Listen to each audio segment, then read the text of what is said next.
முக்கால காரியங்கள் முழுதும் அறிந்த தேவன், முன்கூட்டி குறித்து வைத்து செயல்படுத்தும் நாதன். முக்கால காரியங்கள் முழுதும் அறிந்த தேவன், முன்கூட்டு குறித்து வைத்து செயல்படுத்தும் நாதன். அவர் அறிந்ததாலே காரியங்கள் நடக்கவில்லை, அந்த காரியங்கள் நடந்துவிடும், மாற்றமில்லை. மறைந்து கிடக்கும் சத்தியங்கள் என்ற தலைப்பிலே நாம் பேசிக் கொண்டிருக்கிறோம், கற்றுக் கொண்டிருக்கிறோம். மறைந்து கிடக்கும் சத்தியங்கள், நிறைய காரியங்களை படித்தோம். இன்றைக்கும் ஒரு சில காரியங்களை படிக்க போகிறோம். கர்த்தர் நல்லவர்.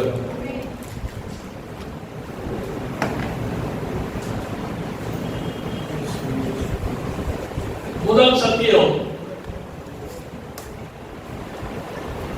இரண்டாம் வருகை தான் ரகசிய வருகையா? ரகசிய வருகை இருக்கிறது என்று ஒரு குரூப் சொல்லுது. இல்லப்பா, ரகசிய வருகை கிடையாது, பகிரங்க வருகை தான் இருக்கிறது என்று இன்னொரு குரூப் சொல்லுகிறது. இரண்டாம் வருகை தான் இருக்கிறது என்று ஒரு குரூப் சொல்லுகிறது. அப்ப இரண்டாம் வருகை வேறு, ரகசிய வருகை வேறு, பகிரங்க வருகை வேறா? இது ஒரு கேள்வி. முதலாம் வருகை இயேசு கிறிஸ்து பூமிக்கு வந்தார், அதுதான் முதலாம் வருகை, பூமிக்கு வந்தது. அதே போல மறுபடியும் பூமிக்கு வருகிறார், அதுதான் இரண்டாம் வருகை. மறுபடியும் பூமிக்கு வருவதுதான் இரண்டாம் வருகை. எபிரேயர் 9ஆம் அதிகாரம் 28ஆம் வசனத்தில் எழுதப்பட்டிருக்கிறது, வாசியுங்கள். எபிரேயர் 9:28. சீக்கிரம்.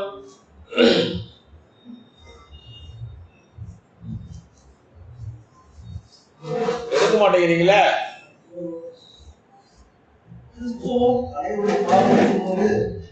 கிறிஸ்துவும் அநேகருடைய பாவங்களை சுமந்து ஒரே தரம் பலியிடப்பட்டு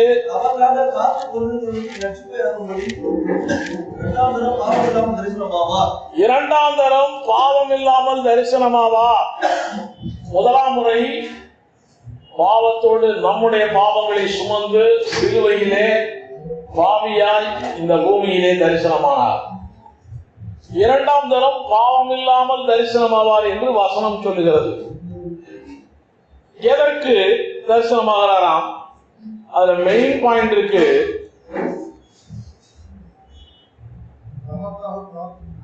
தமக்காக காத்து கொண்டிருக்கிறவர்களுக்கு ரட்சிப்பை அருளும்படிக்கு.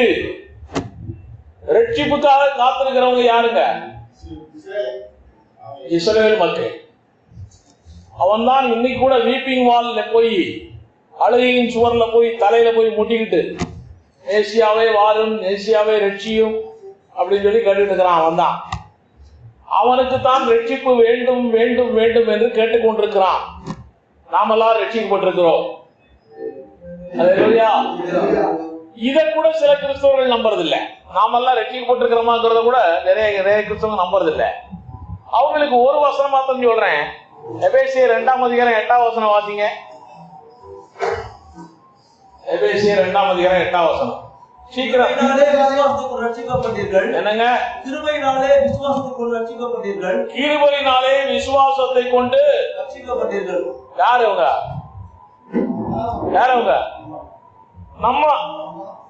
கிருபையினாலே விசுவாசத்தை கொண்டு ரட்சிக்கப்பட்டீர்கள். அப்ப நாம எல்லாருமே ரட்சிக்கப்பட்டிருக்கிறோம். பழைய ஏற்பாட்டு மக்களும் ரட்சிக்கப்பட்டிருக்கிறார்கள், புதிய ஏற்பாட்டு மக்களும் ரட்சிக்கப்பட்டிருக்கிறோம்.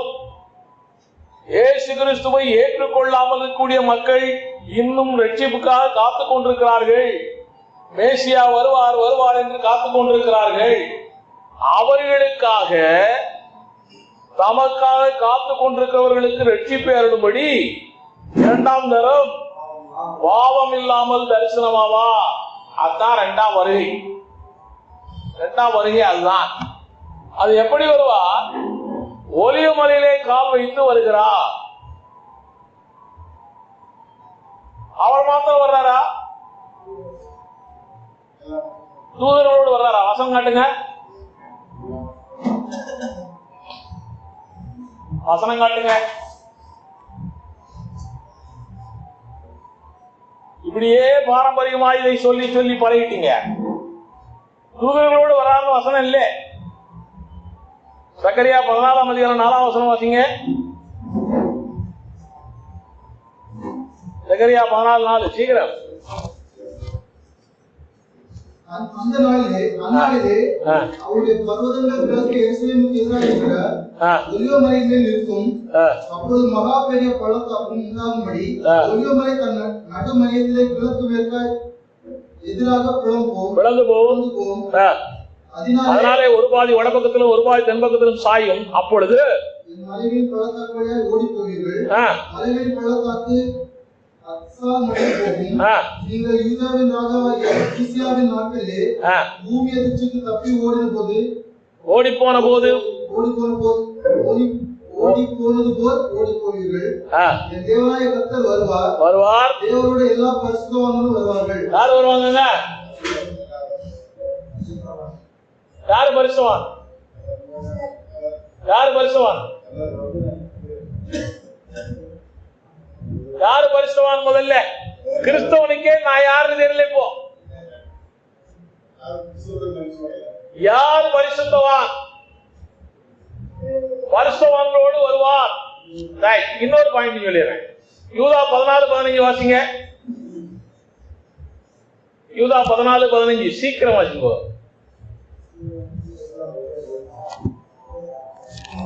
ஆதாமுக்கு 7ஆம் தலைமுறையான ஏனோக்கு இவனை குறித்து இதோ எல்லாருக்கும் நியாய தீர்ப்பு கொடுக்கிறதுக்கும் அவர்களின் அவபக்தி உள்ளவர்கள் யாவரும் அவபக்தியாய் செய்து வந்த சகல அவபக்தியான கிரியைகள் நிமித்தமும் தமக்கு விரோதமாக அவபக்தி உள்ள பாவிகள் பேசின கடின வாக்குகள் எல்லாவற்றின் நிமித்தமும் அவர்களை கண்டிக்கிறதற்கும் ஆயிரமாயிரமாக தமது பரிசுத்தவான்களை கூட கர்த்தர் வருகிறார் என்று முன்னறிவித்தார். எப்படி வர்றாரு? பரிசுத்தவான்களோடு வருகிறார். யார் பரிசுத்தவான்? கேள்விதான். ஒரு வசனம் படிச்சா போதும். இப்போ 1 கொரிந்தியர் 6ஆம் அதிகாரம் 11ஆம் வசனம். 1 கொரிந்தியர் 6:11. யார் பரிசுத்தவான் தெரியணும். முதல்ல உங்களில் சிலர் இப்படிப்பட்டவர்களாக இருந்தீர்கள். என்ன முன்னால் உள்ளதை படிச்சீங்கன்னா தெரியும். கெட்ட பையனா இருந்தீங்க, மோசமான பையனா இருந்தீங்க, பொய்காரன், திருடன், விபச்சாரக்காரன், வேசித்தனக்காரனா இருந்தீர்கள். உங்களில் சிலர் இப்படிப்பட்டவர்களாக இருந்தீர்கள். கர்த்தராகிய இயேசுவின் நாமத்தினாலும் நமது தேவனுடைய ஆவியினாலும் கழுவப்பட்ட மதாயா ரட்சிப்பு கழுவப்பட்டீர்கள், பரிசுத்தமாக்கப்பட்டீர்கள், நீதிமான்களாக்கப்பட்டீர்கள். அப்ப பரிசுத்தவான்கள்லாம் யாரு? ரட்சிக்கப்பட்ட அத்தனை பேரும் பரிசுத்தவான். ஆமென். அப்ப நம்மோடு கூட தான் வர போறாரு அவரு. அல்லேலூயா. அப்ப நம்ம எப்ப அவர்கிட்ட போனோம்? அதான் அடுத்த கேள்வி. நம்மோடு கூட ஒலிவ மலையில இறங்கி வர போறாரு வானத்துல இருந்து. அப்ப நம்ம அவர்கிட்ட போனா தானே அவரோட கூட வர முடியும். அதத்தான் ரகசிய வருகைன்னு சொல்லிட்டு இருக்கிறோம். ரகசியமாய் நம்மளை தூக்கிட்டு போயிடுவாரு. அப்புறமா பகிரங்கமாய் ஒலிவ மலையில கால் வைத்து இறங்கி வரப்போகிறா. எப்ப தூக்கிட்டு போவாரு நம்மள? கேள்வி இதெல்லாம். 1 தெசலோனிக்கேயர் 4ஆம் அதிகாரம் 16-18 வசனங்கள். நமக்கெல்லாம் வசனம் தான். நமக்கு கர்த்தர் தாமே ஆரவாரத்தோடும் சத்தத்தோடும் தேவ எக்காலத்தோடும் வானத்திலிருந்து இறங்கி வருவார். வானத்திலிருந்து இறங்கி வருவார். அப்போது கிறிஸ்து, வானம் என்றால் பரலோகத்திலிருந்து இறங்கி வருவார். எங்க வர்றாரு? அதான் அர்த்தம். அப்போது கிறிஸ்துவுக்குள் மரித்தவர்கள் முதலாவது எழுந்திருப்பார்கள். கிறிஸ்துவுக்குள் மரித்தவர்கள் முதலாவது எழுந்திருப்பார்கள். பின்பு உயிரோடு இருக்கும் நாமும் கர்த்தருக்கு எதிர்கொண்டு போக மேகங்கள் மேல் அவர்களோடு கூட ஆகாயத்தில் எடுத்துக் கொள்ளப்பட்டு, அவர் ஆகாயத்துல தான் இருப்பாரு, பூமிக்கு வர மாட்டாரு. ஆகாயத்திலே நாம் எடுத்துக் கொள்ளப்பட போகிறோம். எடுத்துக்கொள்ளப்பட்டு இவ்விதமாய் கர்த்தருடனே கூட இருப்போம். ஆமென். அப்ப அதுக்கு முன்னாலேயே நம்மளை கூட்டிக்கிட்டு போயிடுறாரு. அல்லேலூயா. ஆக 2ஆம் வருகை என்பது ஒலிவ மலையிலே கால் வைத்து உலகத்தார் எல்லாரும் பார்க்கும்படியாய் வரக்கூடிய வருகை. மத்தேயு 24ஆம் அதிகாரம் 30ஆம் வசனம் வாசிங்கன்னா நல்லா இருக்கும். மத்தேயு 24ஆம் அதிகாரம் 30ஆம் வசனம். அப்பொழுது மனுஷகுமாரன் அடையாளம் வானத்தில் காணப்படும். மனுஷகுமாரன் அடையாளம் வானத்தில் காணப்படும். அப்பொழுது மனுஷகுமாரன் வல்லமையோடும் மிகுந்த மகிமையோடும் வானத்தின் மேகங்கள் மேல் வருகிறதை பூமியில் உள்ள சகல கோத்திரத்தான கண்டு புலம்புவார்கள். பூமியில் உள்ளவெல்லாம் புலம்புவான். நம்ம பூமியில இருந்தா புலம்புவோமா? நம்ம இல்ல இப்போ. அப்ப அதுக்கு முந்தைய போயிடும். அப்ப அதுக்கு முந்தைய போயாச்சு. அவரோடவே கூட வரப்போறோம். பரிசுத்தவான்களோட கூட இறங்கி வருகிறார். தமக்காக காத்து கொண்டிருக்கிற இஸ்ரேல் மக்களுக்கு ரட்சிப்பை அருளும்படிக்கு வருகிறார். இதுதான் இரண்டாம் வருகை. அவர் வருகிறது எல்லாரும் பார்ப்பார்கள். ஆமாங்களா? சகலரும் பார்த்து புலம்புவார்கள் போட்டிருக்கா. இன்னும் கொஞ்சம் வெளிப்படுத்தல 1ஆம் அதிகாரத்துல படிச்சீங்கன்னா அவரை குத்தினவர்களும் காண்பார்கள் போட்டிருக்குது. போட்டிருக்கா? ஆமென். அதனால இரண்டாம் வருகை பூமிக்கு வரக்கூடிய வருகை தான் பகிரங்க வருகை. அதற்கு முன்னாலேயே நம்மை அழைத்து கொண்டு போகிறது ரகசிய வருகை. ஒருவருக்கு தெரியாமலே எடுத்துக்கொண்டு போய்விடுகிறார். நம்மளை எடுத்துட்டு போயிட்டாரு. அதுக்கப்புறம் 7 வருஷம் இந்த பூமியிலே அந்திகிறிஸ்துவின் ஆட்சி நடக்க போகுது. அந்திகிறிஸ்து ஆட்சியும் போது இந்த பூமியில் நம்ம இருக்குமா? இருக்கணும்னு ஆசைப்படுற ஆள்லாம் இருந்தோம். அடிபட்டு உதப்பட்டு ரத்த சாட்சியா மறிச்சுதான் வருமானா உத வாங்கு. நாங்கெல்லாம் உத வாங்க கூடாது, அடி வாங்க கூடாது, ரத்தம் சிந்தக்கூடாதுன்னு என் தேவன் விரும்புகிறார். அதனால எங்களை அழைத்து கொண்டு போகிறார். நான் அதெல்லாம் கிடையாதுப்பா, அந்திகிறிஸ்து காலத்துல நான் இருக்கத்தான் போறேன்னு சொன்னா இரு, தப்பு இல்ல. ஓ இஷ்டம், ஓ இஷ்டப்படியே காரியங்கள் நடக்கட்டுமே இல்லையா? நாங்கள் அப்படி இல்லை. அதுக்கு முன்னாலே போயிடுவோம். அல்லேலூயா. அதுக்கு முன்னாலே போயிட்டு பரலோகத்துல 7 வருஷம் என்ன செய்ய போறோம் அதெல்லாம் இப்ப இல்ல. அதெல்லாம் இப்ப நான் சொல்ல போறது இல்ல. ரைட். இப்போ 2ஆம் வருகை வேறு, அது பூமிக்கு வருகிற வருகை. ரகசிய வருகை வேறு அப்படிங்கறத சொல்றதுக்கு இப்போ வந்திருக்கேன். ரைட். இந்த பாயிண்ட் முடிஞ்சிச்சா? இந்த பாயிண்ட் புரிஞ்சிச்சா? அடுத்த பாயிண்ட் போறோம். மறைந்து கிடைக்கும் சத்தியங்கள். பரிசையா ஒண்ணு அடுத்தது. இயேசு இந்த பூமியிலே பிறந்தார். பிறந்தாரா? பிறந்தாரா? சந்தேகம் இல்லையே. இயேசு இந்த பூமியில பிறக்கவில்லை என்று சொல்லக்கூடிய ஒரு மனுஷனாவது இருக்கிறானா பூமியில? இல்ல. இந்துக்களும் பிறந்தாருன்றான், முஸ்லிமும் பிறந்தாருன்றான், புத்தனும் பிறந்தாருன்றான், கிறிஸ்தவனும் பிறந்தாருன்றான். அதனால இதுல நோ அப்ஜெக்ஷன் அட் ஆல். இந்த பூமியில இயேசு பிறந்தார். ஒரு கேள்வி, மறைந்து கிடக்கும் சத்தியத்துல ஒரு கேள்வி. அவர் பிறந்தது எங்கே? சத்திரத்திலே பிறந்தாரா? மாட்டு தொழுவத்திலே பிறந்தாரா? கிச்சிலி மரத்தின் கீழே பிறந்தாரா? எங்கே பிறந்தாரு தான் கேள்வி. இப்போ அதான் மறைந்து கிடக்கும் சத்தியம். ஆபீஸ் ரூம்லயா? மாட்டு தொழுவத்துல பிறந்தாரா? பாத்தீங்களா? வசனம் அப்படி போட்டுக்குதா? கேள்வி அதுதான். அது வேற. ஆக்சுவலா 2019 வருடங்களுக்கு முன்னால இயேசு பிறந்தார்ல, அப்ப எங்க பிறந்தாரு? அதான் கேள்வியே. ஏன்னா இந்த பயிர்கள்லாம் இப்ப என்ன செய்யறது, மாட்டை பக்கத்துல நிப்பாட்டி மாடு மாதிரி ஒரு பொம்மை எல்லாம் செஞ்சு, பக்கத்துல இயேசு மாதிரி ஒரு பொம்மை செஞ்சு அதை வச்சு அப்படியே குளிரான். மாடு புசு புசுன்னு மாடு ஊதுதான். அப்படி எல்லாம் வச்சு என்னென்னமோ பண்ணி எல்லாம் பண்ணிட்டு இருக்கிறாங்க. நம்மாலும் பண்றான். அதுதான் முக்கியம். வேற ஆளும் பண்ணா தப்பு இல்லை. அறியாமல் செய்கிறார்கள் அவர்கள். அவர்களை மன்னியுங்கிறார் ஆண்டவர். நம்மால அறிந்தே தப்பு செய்யறான். அறிந்தே தப்பு செய்யறவன் தான் பயங்கரமான பாதி. ஆமென். சரி, இவர் பிறந்தது சத்திரத்திலா, மாட்டு தொழுவத்திலா, கிச்சிலி மரத்துக்கு கீழையா? உன்னத பாட்டிலே சூலேமித்தியாள் என்ற ஒரு சகோதரி இருக்கிறாள். அந்த சகோதரியை இயேசு என்று நினைத்துக் கொண்டு, அந்த சகோதரியை இயேசு என்று நினைத்துக் கொண்டு கிச்சிலி மரத்தின் கீழே இயேசு பிறந்தார் என்று பல ஊழியக்காரர்கள் பிரசங்கித்துக் கொண்டிருக்கிறார்கள். உன்னத பாட்டி 8ஆம் அதிகாரம் 5ஆம் வசனத்தை எடுங்க.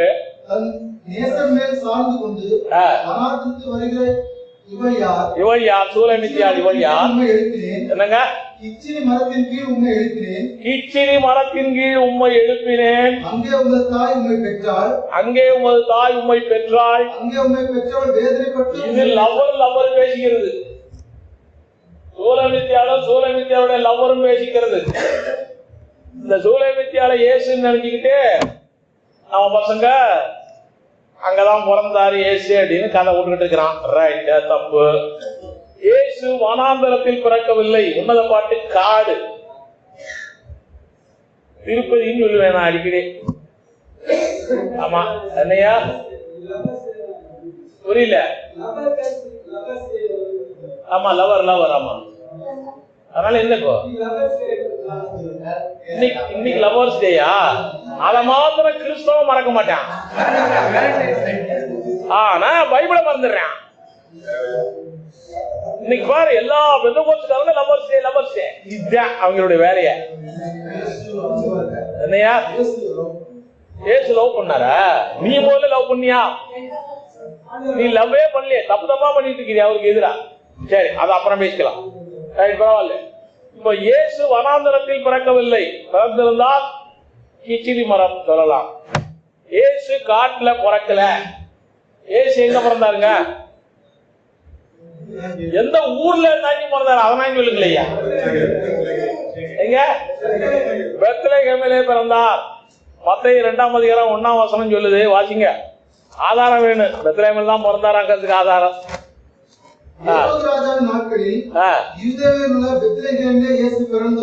இயேசு பிறந்தார். ரைட். மீகா 5ஆம் அதிகாரம் 2ஆம் வசனத்திலும் எழுதியிருக்கு. வாசிக்க வேண்டாம்.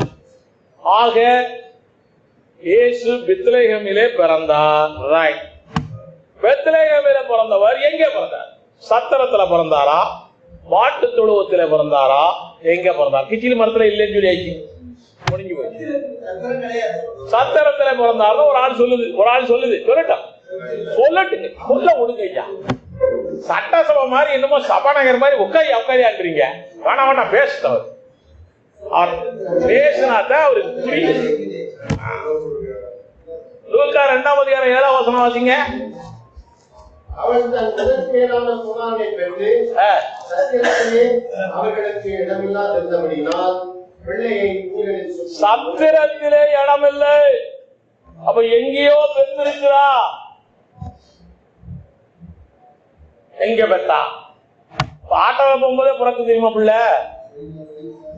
பிளைட்ல போகும்போதே பிறகு பிள்ளை தெரியுமா? அதனால எங்கேயோ பிறந்திருக்குது. ஆனா சத்திரத்திலே பிறக்கவில்லை. ரைட், அப்புறம் பேசிக்கலாம். அது பிள்ளையை கிடத்தியது எங்கேயா? பெற்ற பிற்பாடு. அப்ப எங்கே பெற்றாய்? தெரியவில்லை. பெற்ற பிற்பாடு பிள்ளையை கிடத்தியது முன்னணை மாட்டு தொழுவம். அதனால மாட்டு தொழுவத்தில் இயேசு பிறக்கவில்லை. பெற்றாங்க. சத்திரத்துல இடம் இல்லை. சத்திரத்துல பிறக்கல. மாட்டு தொழுவத்துல பிறக்கல. எங்கேயோ பெற்று கொண்டு வந்து மாட்டு தொழுவத்திலே கிடத்தினார்கள். முன்னணியிலே கிடத்தினார்கள். அவ்வளவுதான்.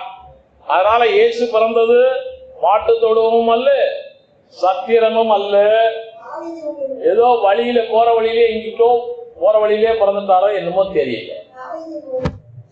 ஊரு தான் பெத்லகேம்னு சொல்லி வச்சா. பெத்லகேம்ங்கிறது தாவீது ஊர் தானே. ஊரை பத்தி என்ன கவலை? இடம் தான் முக்கியம். அதனால சத்திரம் கிடையாது, மாட்டு தொழுவம் கிடையாது. இந்த தொழில் எல்லாம் பெந்தகோஸ்துக்காரங்க விட்டுறணும். ரைட். அடுத்த பாயிண்ட் கொண்டு போம். மறைந்து கிடக்கும் சத்தியங்கள் அடுத்த பாயிண்ட். ஆட்டுக்குட்டி ஆனவருக்கு கல்யாண விருந்து நடக்க போதா? எங்க போய் நடக்க போகுது? எங்க நடக்க போகுது? ஆட்டுக்குட்டி ஆனவருக்கு கல்யாண விருந்து நடக்க போகுது. எங்க நடக்க போகுது? பேசவே மாட்டேங்கிறீங்கப்பா. டீ சரியில்லையா? இன்னொரு டீ வேணுமா? போட்டு தரேன்றாங்க. அது வேற. அதனால சத்தம் மூடு பேசுங்க. இப்போ ஆட்டுக்குட்டியானவருடைய கல்யாணம் விருந்து எங்க நடக்குது? பரலோகத்துல. சரிதானா? வெளிப்படுத்தல் 19:9 வாசிங்க. என்னங்க? இன்னும் அவன் என்னை நோக்கி ஆட்டுக்குட்டியானவரின் கல்யாண விருந்துக்கு அழைக்கப்பட்டவர்கள் பாக்கியவான்கள் என்று எழுது என்றார். ஆட்டுக்குட்டியானவரின் கல்யாண விருந்துக்கு அழைக்கப்பட்டவர்கள் பாக்கியவான்கள். ஆட்டுக்குட்டியானவருடைய கல்யாண விருந்துக்கு அழைக்கப்பட்டவங்க எல்லாம் கைதுக்கு. நீங்க ஒருத்தரும் மனவாட்டி இல்லை. கைதுக்குள்ள ஒருத்தரும் மனவாட்டி இல்லை. ஒன்னையாவா கூடுவாங்க விருந்துக்கு? ஒன்ன விருந்து கூடுவானா? ஐயா பெரியவரை சொல்லுங்க ஐயா. ஒன்ன விருந்து யாரோ பாடின மாதிரி இருக்கோ பத்தியா? சக்தியிலேயே பெரிய சக்தி தாய் சக்தி தான். அதனால பெண்களை எவன் மோசமா நினைக்கிறானோ அவன் கிறிஸ்தவனே அல்ல. ஆண்டவரே ரெண்டு பேரும் ஈக்குவலா தான் உண்டாக்கிருக்கு. போயா என் கல்யாணம் நடக்குது, நான் போய் விருந்துக்கு ரெடி ஆகணுமா? எனக்கு தான் கல்யாணம் நடக்குது.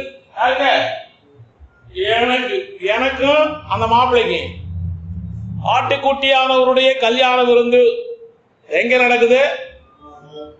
உலகத்துல நடக்குது. அவன் அப்ப அங்க நடந்துச்சுன்னா இந்த பொண்ணு பரலோகத்துக்கு போயிருக்கணும்ல, போகாம நடக்குமா?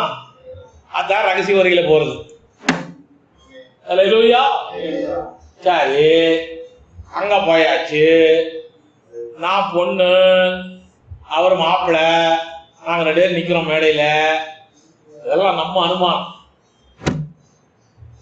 விருந்து நடக்குமா, கல்யாணம் நடக்குமா? இது ஒரு பெரிய கேள்வி. பரலோகத்துல கல்யாண விருந்து நடக்குமா அல்லது கல்யாணம் நடக்கும்?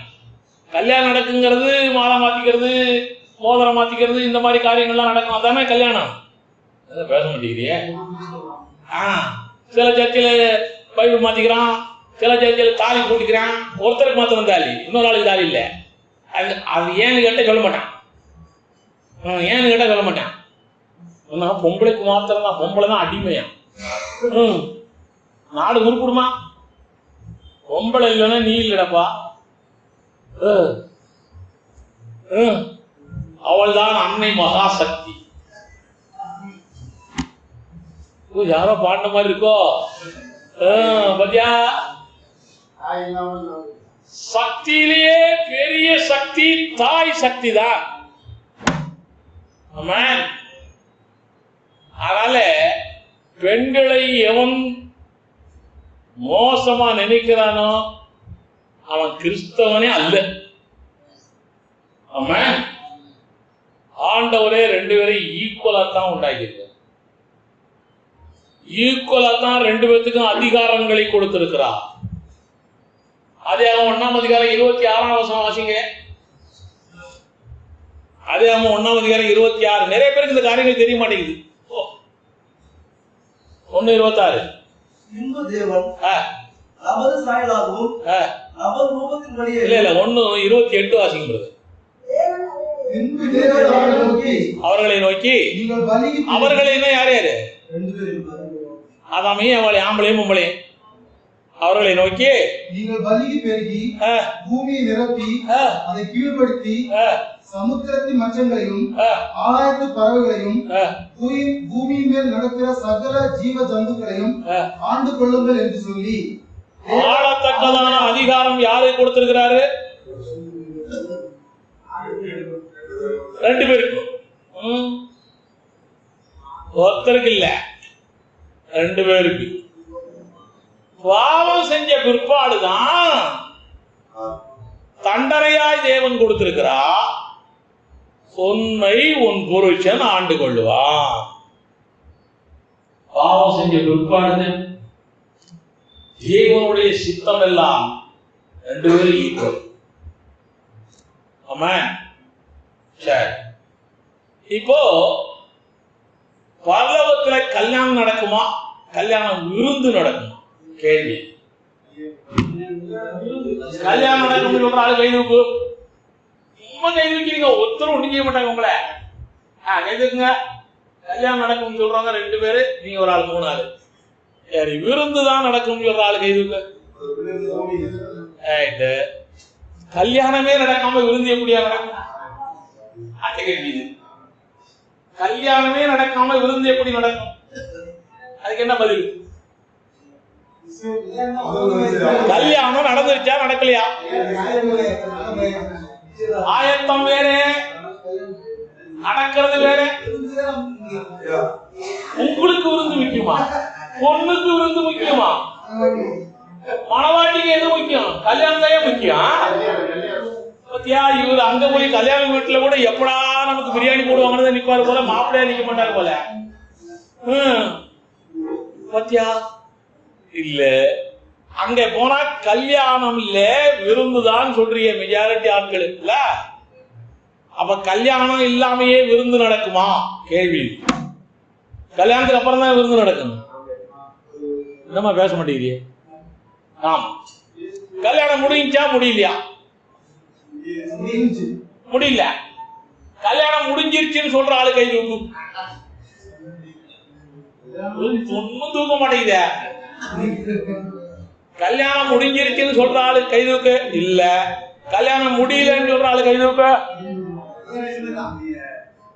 கல்யாணம் முடியலன்னு சொல்ற ஆளு 2 பேரு 3 பேரு தான் கை தூக்குது. முடிஞ்சிருச்சுன்னு சொல்ற ஆளு ஒன்னும் கை தூக்க மாட்டேங்குது. ரைட். இப்ப இந்த ஆளெல்லாம் எபேசியர் 5ஆம் அதிகாரத்தை வாசிக்கணும். 5ஆம் அதிகாரத்துல என்ன எழுதியிருக்கு? 5ஆம் அதிகாரத்துல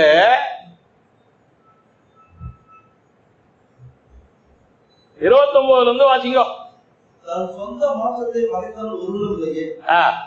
கர்த்தர் சபையை போஷித்து காப்பாற்றுவது போல ஒவ்வொருவரும் தன் மாம்சத்தை போஷித்து காப்பாற்றுகிறார். சரி, நாம் அவருடைய சரீரத்தில் அவைகளாயும் அவருடைய மாம்சத்திற்கும் அவருடைய எலும்புக்கும் உரியவர்களாய் இருக்கிறோம். சரி. மனுஷன் தன் தகப்பனையும் தன் தாயையும் விட்டு தன் மனைவியுடன் இசைந்து கல்யாணம் முடிஞ்சிச்சாது. மனுஷனுக்கு தான் சொல்லி இருக்குது. அடுத்த வசனம், இந்த ரகசியம் பெரியது, நான் கிறிஸ்துவை பற்றியும் சபையை பற்றியும் சொல்லுகிறேன். முடிஞ்சிச்சு கல்யாணம். இந்த ரகசியம் பெரியது, நான் கிறிஸ்துவை பற்றியும் சபையை பற்றியும் சொல்லுகிறேன். சபைதான் பொண்ணு, கிறிஸ்து தான் மாப்பிள்ளை. முடிஞ்சிச்சு. 2 ரத்தத்தின் ரத்தம், எலும்பின் எலும்பு, சதையின் சதை. முடிஞ்சது கல்யாணம் பண்ணலாம். இது ஒரு கேள்வி. நம்ம இருக்கிறது தமிழ்நாடு. நம்முடைய பண்பாடு தமிழ் பண்பாடு. தமிழ் பண்பாட்டுல நிச்சயதார்த்தம் முடிஞ்சு அதுக்கப்புறம் தான் கல்யாணம் நடக்கும். கல்யாணம் நடந்த பிற்பாடுதான் விருந்து வைப்பான். இது தமிழ்நாட்டு பண்பாடு. இஸ்ரவேல் பண்பாடு எப்படி இருக்கு? இந்த புத்தகம் முழுவதும் இஸ்ரவேல் மக்களுடைய பண்பாட்டு அடிப்படையில் எழுதப்பட்ட புத்தகம். எழுதினவங்களும் இஸ்ரவேல் சம்பந்தப்பட்ட ஆட்கள் தான். அதனுடைய பேசிக் தாட்டும் இஸ்ரவேல் சம்பந்தப்பட்டதுதான். யோசேப்புக்கும் மரியாளுக்கும் கல்யாணம் முடிஞ்சா முடியலையா?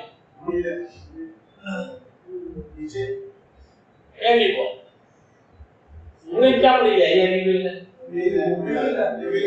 உள்ள விட்டு வந்தாங்களா? குடும்பம் வாழ்ந்தாங்களா? கல்யாணம் முடிஞ்சா?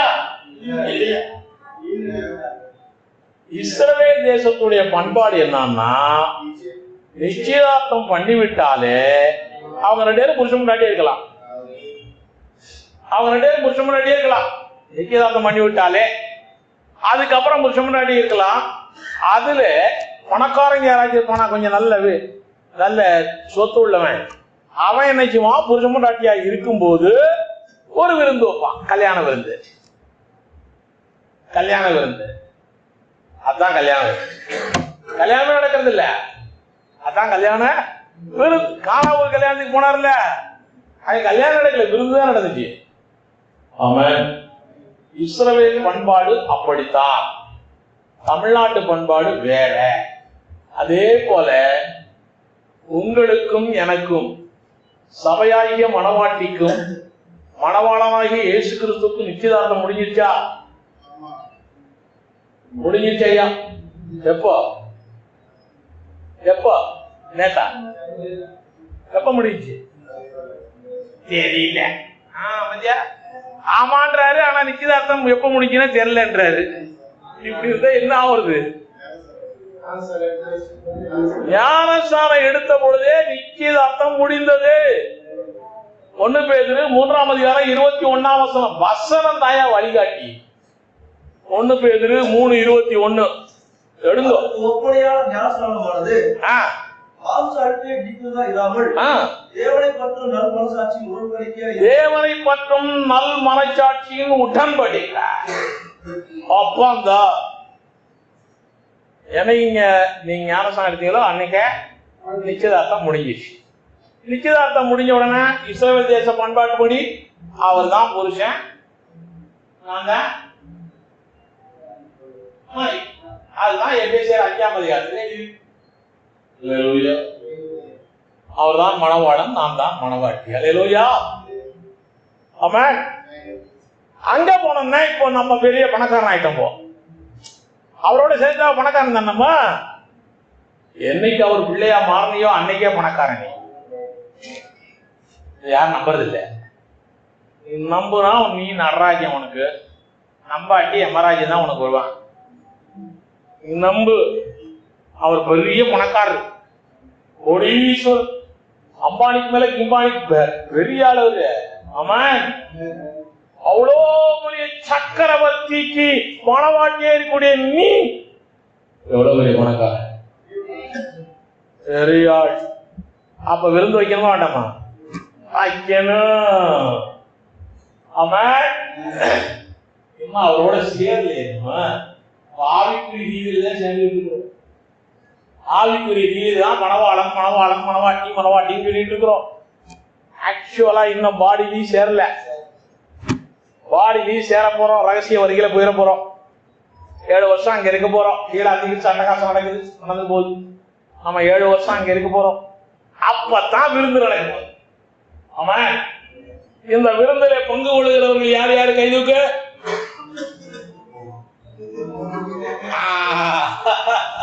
இப்பதான் ஆட்களுக்கு புரிஞ்சிருச்சு.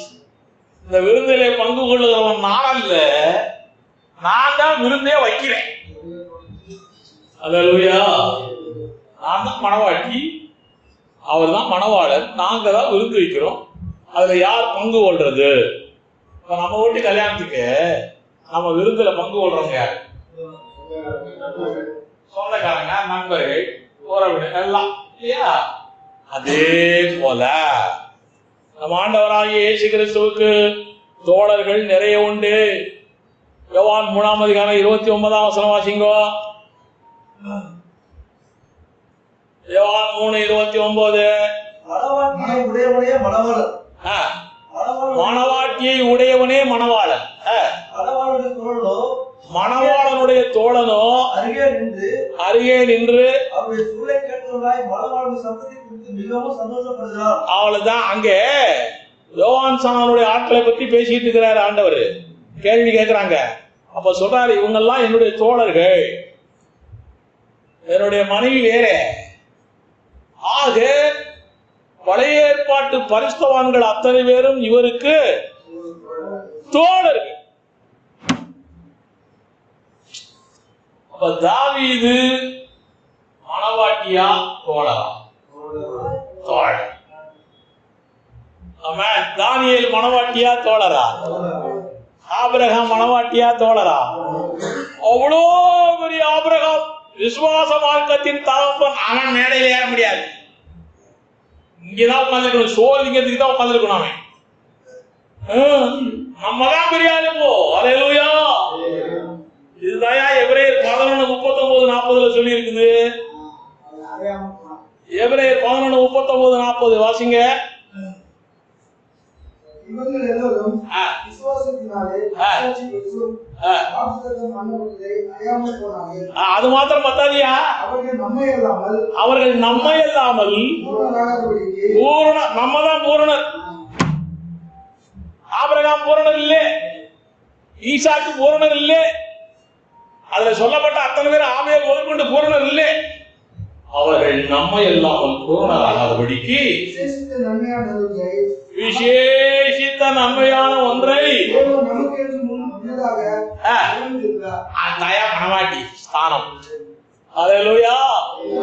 அப்போ நம்ம எல்லாரும் மனவாட்டி யாரு? கிறிஸ்தவ சபை. அல்லேலூயா. நம்ம எல்லாம் மனவாட்டி. பழைய ஏற்பாட்டு ஆட்கள்லாம் தோழர்கள் சாப்பிட வந்திருக்கான்.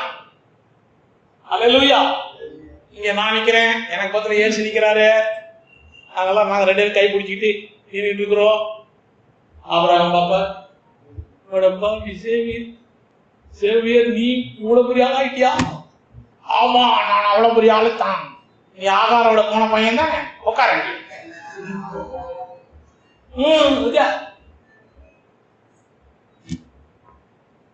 நம்ம மக்களுக்கு நம்மை பற்றி ஒரு உயர்வு நிறைய காரியம் தெரியுது. நம்மை பற்றி தாவீது எப்படி கேட்கிறாரு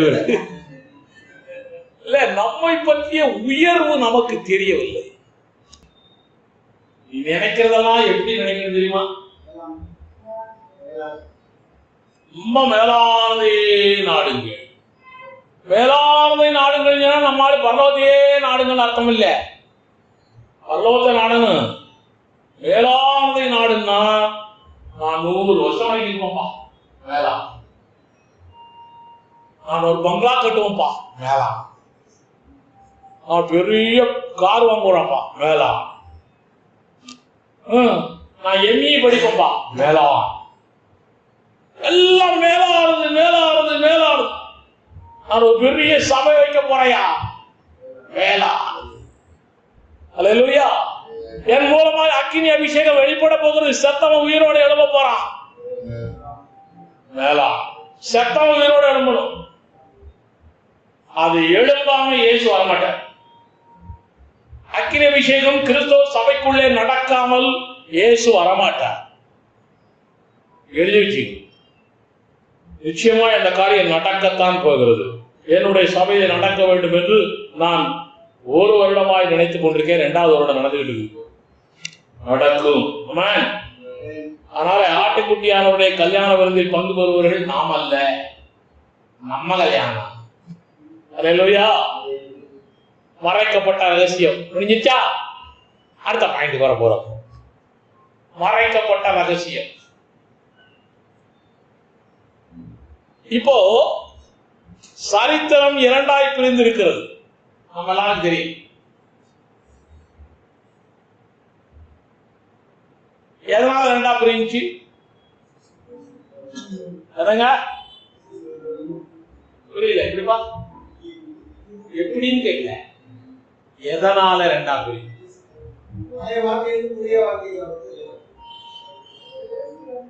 சரித்திர ஆசிரியர்களை சொல்றதை கேட்டுட்டு இருக்கிறேன். நான் நீங்க ரெட்டிப்பை பத்தி பேசிக்க வந்துக்கிறீங்க.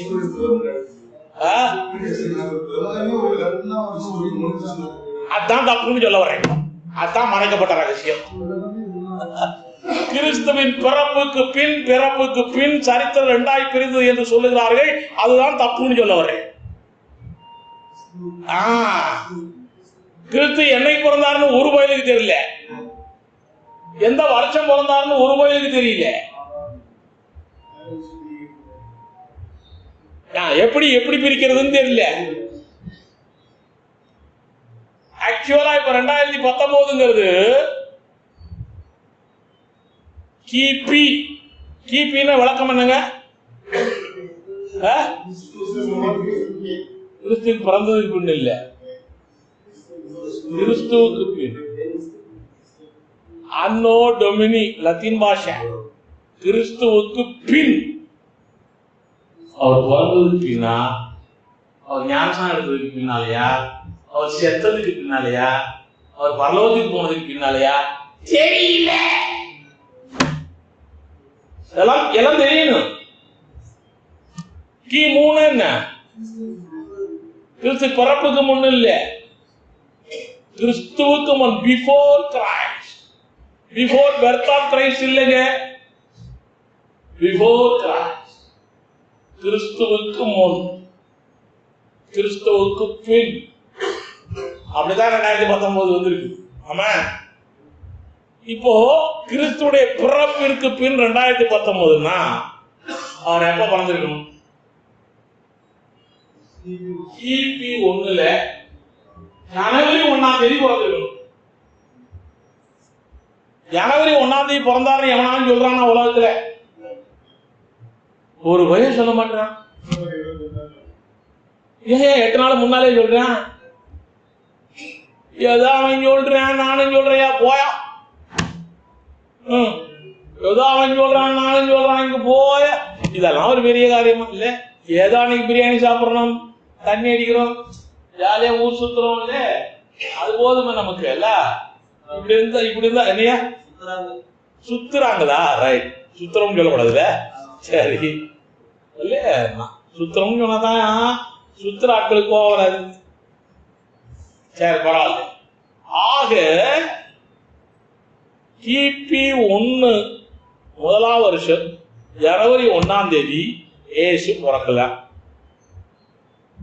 பிறந்ததாக ஆதாரமும் இல்லை. அப்ப கிபி 1ங்கிறது எந்த ஆதாரத்தில் வச்சிருக்கிறான்? இது ஒரு கேள்வி ஒண்ணுமில்ல.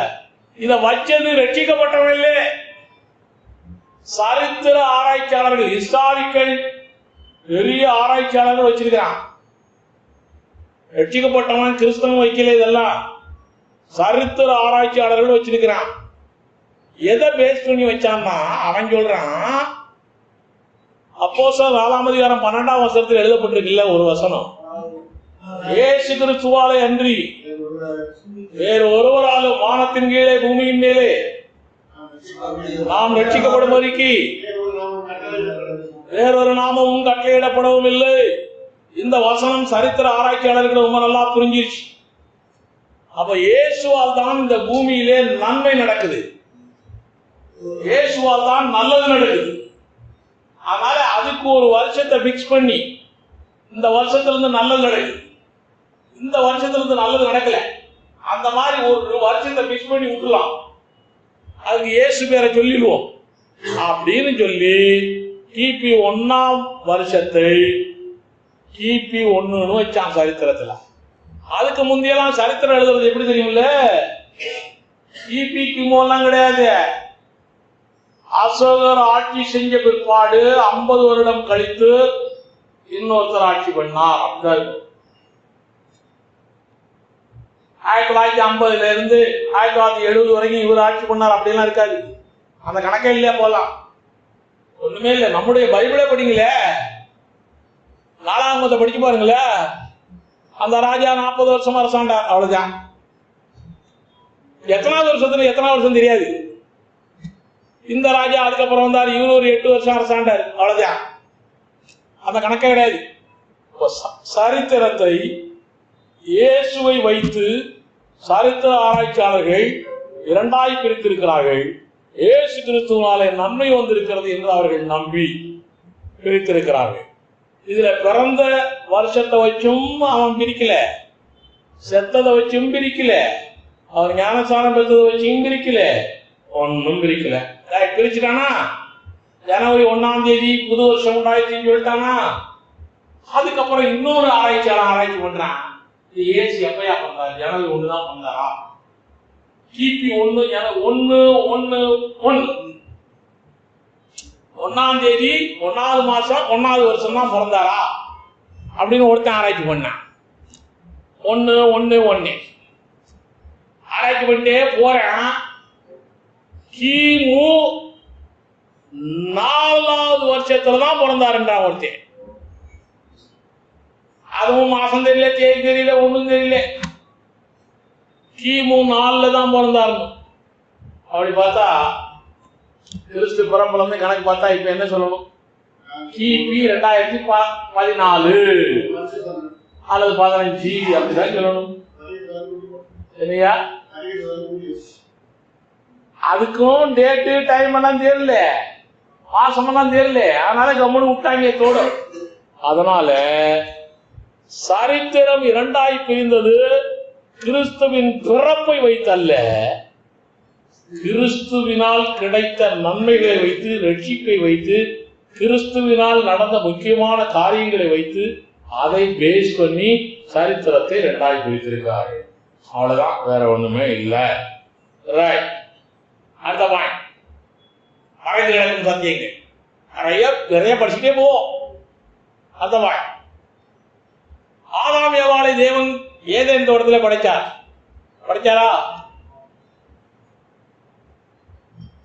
அவர்களை நிர்வாணமாய் அங்கே அலைய விட்டாரா? கேள்வி. புதுசா வந்துருக்கீங்க இன்னைக்கு, அதனாலதான் கேள்வி. அடுத்த மாசம் வரமாட்டேயா? இப்படி எல்லாம் கேட்டுட்டு இருந்தீங்கன்னா கேட்டாதான் வரணும். அப்ப ஆதாம் ஏவாளை நிர்வாணமாய் தேவன் அலைய விட்டாரா? பிரதர் நீங்க சொல்லுங்க ஐயா.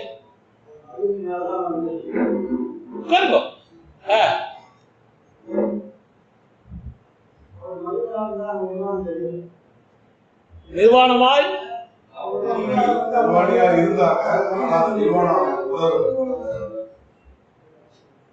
எப்படி நம்மளாம் சொல்றது? அவங்கெல்லாம் நிர்வாணமா அலைஞ்சா காட்டுக்கு காட்டுவாசி மாதிரி.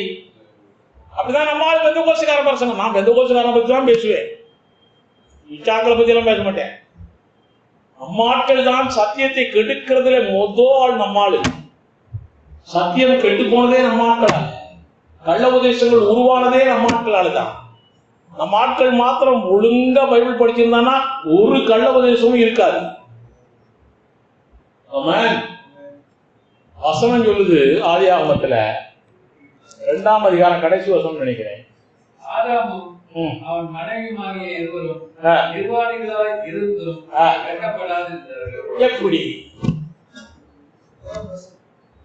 என்னது தேவ பிரசன்னம்? உங்களோட தேவ பிரசன்னம் இருக்கா இல்லையா?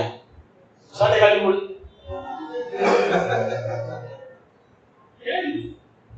சும்மா ஆய்வதெல்லாம் தேவ பிரசன்னம் தான் மனம் சொல்லி கிடையாது.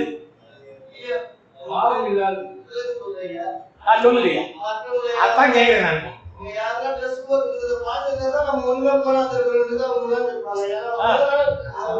ஒண்ணும் இல்ல, அதனால ட்ரெஸ் இல்லாம இருக்கிறாங்க. சரி, விழுங்கள் பறவைகள் அதெல்லாம் வந்து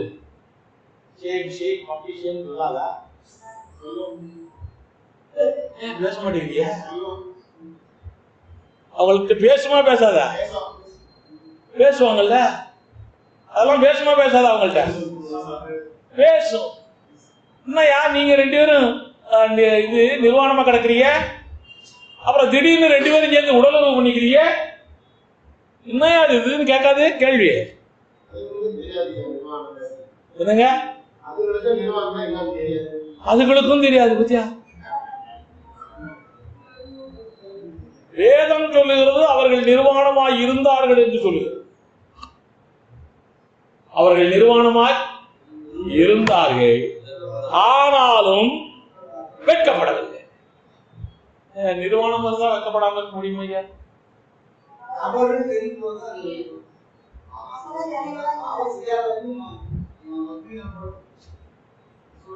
இப்ப நீங்க சொன்னீங்க கொஞ்சம் பரவாயில்ல, மார்க் போட்டுடலாம். பாவம் இல்ல, பாவத்துக்கு அழுக்கும் தொடர்பே இல்ல. முதல்ல தேவ பிரசன்னம்னாரு, இப்ப என்ன சொன்னாரு? தேவ மகிமை. தேவ மகிமையினால் மூடப்பட்டிருந்தார்கள். தேவ மகிமையினால் மூடப்பட்டிருந்தார்கள், ஆனாலும் நிர்வாணமாய் இருக்கிறது அவங்களுக்கு தெரியும். அவங்க 2 பேருக்கு மாத்திரம் தெரியும். அவங்க 2 பேருக்கு மாத்திரம் தெரியும். ஆனா அங்க அவங்களோட கூட சுத்துது மிருகங்கள், அதுகளுக்கு எல்லாம் தெரியாது. தேவனுடைய மகிமையை தாண்டி அவங்களால பார்க்க முடியாது. இவங்க 2 பேரும் தேவனுடைய மகிமையை தாண்டி பார்க்க முடியும். ஏன்னா தேவனையே பார்க்கறாங்கல்ல. தேவனை பார்த்தாங்களா? 1 தீமோத்தேயு 6:16 பொய்யா? வாசி என்னங்க?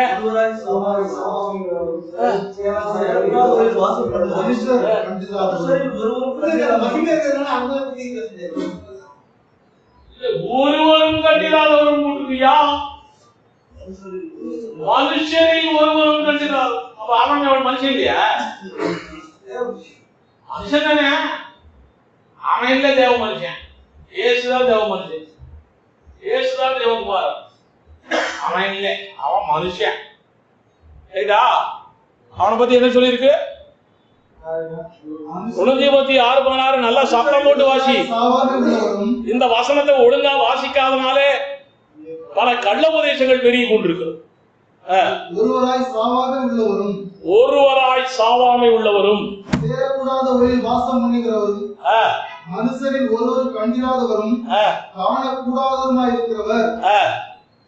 இருக்கிறவர். யார் அவரு?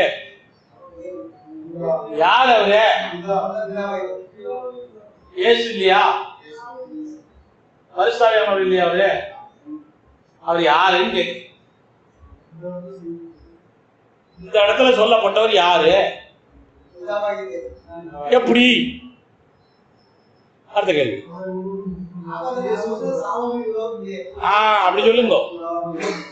சாவாமை உள்ளவர்.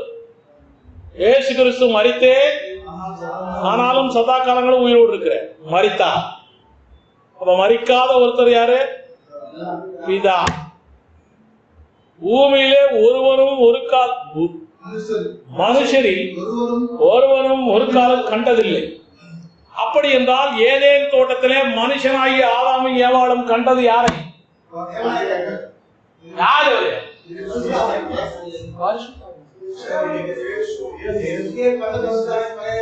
இயேசுவா? இயேசுதான் பிறக்கவே இல்லையா? வார்த்தையானவர் தேவகுமாரனாய் மாறி அங்கே அவர்களோடு இருக்கிறார். பழைய பாட்டு தேவனாய் கர்த்தரே, புதிய பாட்டு பரிசுத்தவான்களே. அப்பே தேவனாய் அவன் சொல்றது இதுதான். ஓ, நீங்க அறிஞ்சி சொல்றீங்க. அப்போ அவரே மேக்கப் போட்டுக்கிறாரு. ஒரே ஆளு மேக்கப் போட்டுக்கிறாரு. பழைய பாட்டு அப்படி இருக்கிறாரு, புதிய பாட்டு இப்படி இருக்கிறாரு. மேக்கப் போட்டுக்கிறாரா? வார்த்தையே இல்லை. எத்தனை வார்த்தை தப்பு தண்டா இருக்கு தெரியுமா? மாத்தி மாத்தி வசனம் பழைய பாட்டிலையும் புதிய பாட்டையும் நம்பர் பண்ணும்போது எவ்வளவு தப்பு தப்பா இருக்கு தெரியுமா? நான் பத்திரிகை எழுதியிருக்கிறேன், என்னுடைய ஆராய்ச்சி புத்தகங்களில் எழுதியிருக்கிறேன்.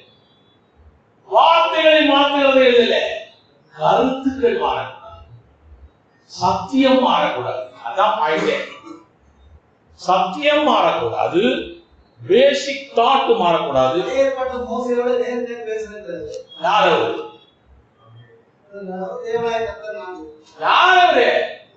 தேவனாய் கர்த்தர் எத்தனை பேர்? ஒருத்தர் தானா? ஆவியின் மூலமாக பழைய பாட்டு எழுதுகிறார். தேவனாய் கர்த்தர் ஒருத்தர் தான். நீங்க சொல்றீங்க. 1 யோவான் 5:7 வாசிங்க. இப்ப திசை மாறி பறவைகள் போயிட்டு இருக்குது. இப்போ பாயிண்ட். இப்போ பரலோகத்திலே சாட்சியாளர்கள் மூவர். ஐயா உங்களுக்கு தான் மூவர். இதா ஒருத்தர் தான். நீங்க இப்போ நீங்க தேவன், பிதாவும் தேவன். ஆசிப்பா பரலோகத்தில் சாட்சியாளர்கள் மூவர். பிதா, வார்த்தை இயேசு கிறிஸ்து. வார்த்தை தேவனா இல்லையா? தேவன் கிடையாது. அப்படியே இல்லை. யோவான் 1:1 ஆதியிலே வார்த்தை. நீ வாசிங்க வாசிங்க. ஆதியிலே வார்த்தை இருந்தது, அந்த வார்த்தை தேவனிடத்தில் இருந்தது, அந்த வார்த்தை தேவனாய் இருந்தது. அப்ப வார்த்தை தேவன் தானே? அந்த வாசிங்க. அந்த வார்த்தை தேவன் தானா? ஆதியிலே வார்த்தை இருந்தது, அந்த வார்த்தை தேவனிடத்தில் இருந்தது. தேவனாய் இருந்தது, தேவனிடத்தில் இருந்தது. தேவனாய் இருந்தது, தேவனிடத்தில் இருந்தது. அது கீழே வசனம் என்ன தெரியுமா? அவர் ஆதியிலே தேவனோடு இருந்தார். அப்போ வார்த்தை தேவனே சொல்லி ஆயிடுச்சு. வாசிங்க. இப்போ ஆதியிலே வார்த்தை இருந்தது, அந்த வார்த்தை தேவனிடத்தில் இருந்தது, அந்த வார்த்தை தேவனாய் இருந்தது. தேவனாய் இருந்ததுன்னா அர்த்தம் என்னங்க ஐயா? தேவனாய் இருந்ததுன்னா அர்த்தம் என்ன? ஐயா, அவருக்குள்ள இருக்கிற வார்த்தையை எடுத்துதான் இயேசு நான் அதை பேசல, இப்போ அதை கேட்கல. வார்த்தை தேவனோடு இருந்தது, அது தேவனாய் இருந்தது. நீதிமொழி 8ஆம் அதிகாரம் இவர் இருக்கார், என்னோடு இருக்கிறார் அப்படின்னா இவர் வேற நான் வேற. என்னோடு இருக்கிறார், நானாக இருக்கிறார், நானாக உண்டு. தேவனாய் இருக்கிறது அந்த வார்த்தை,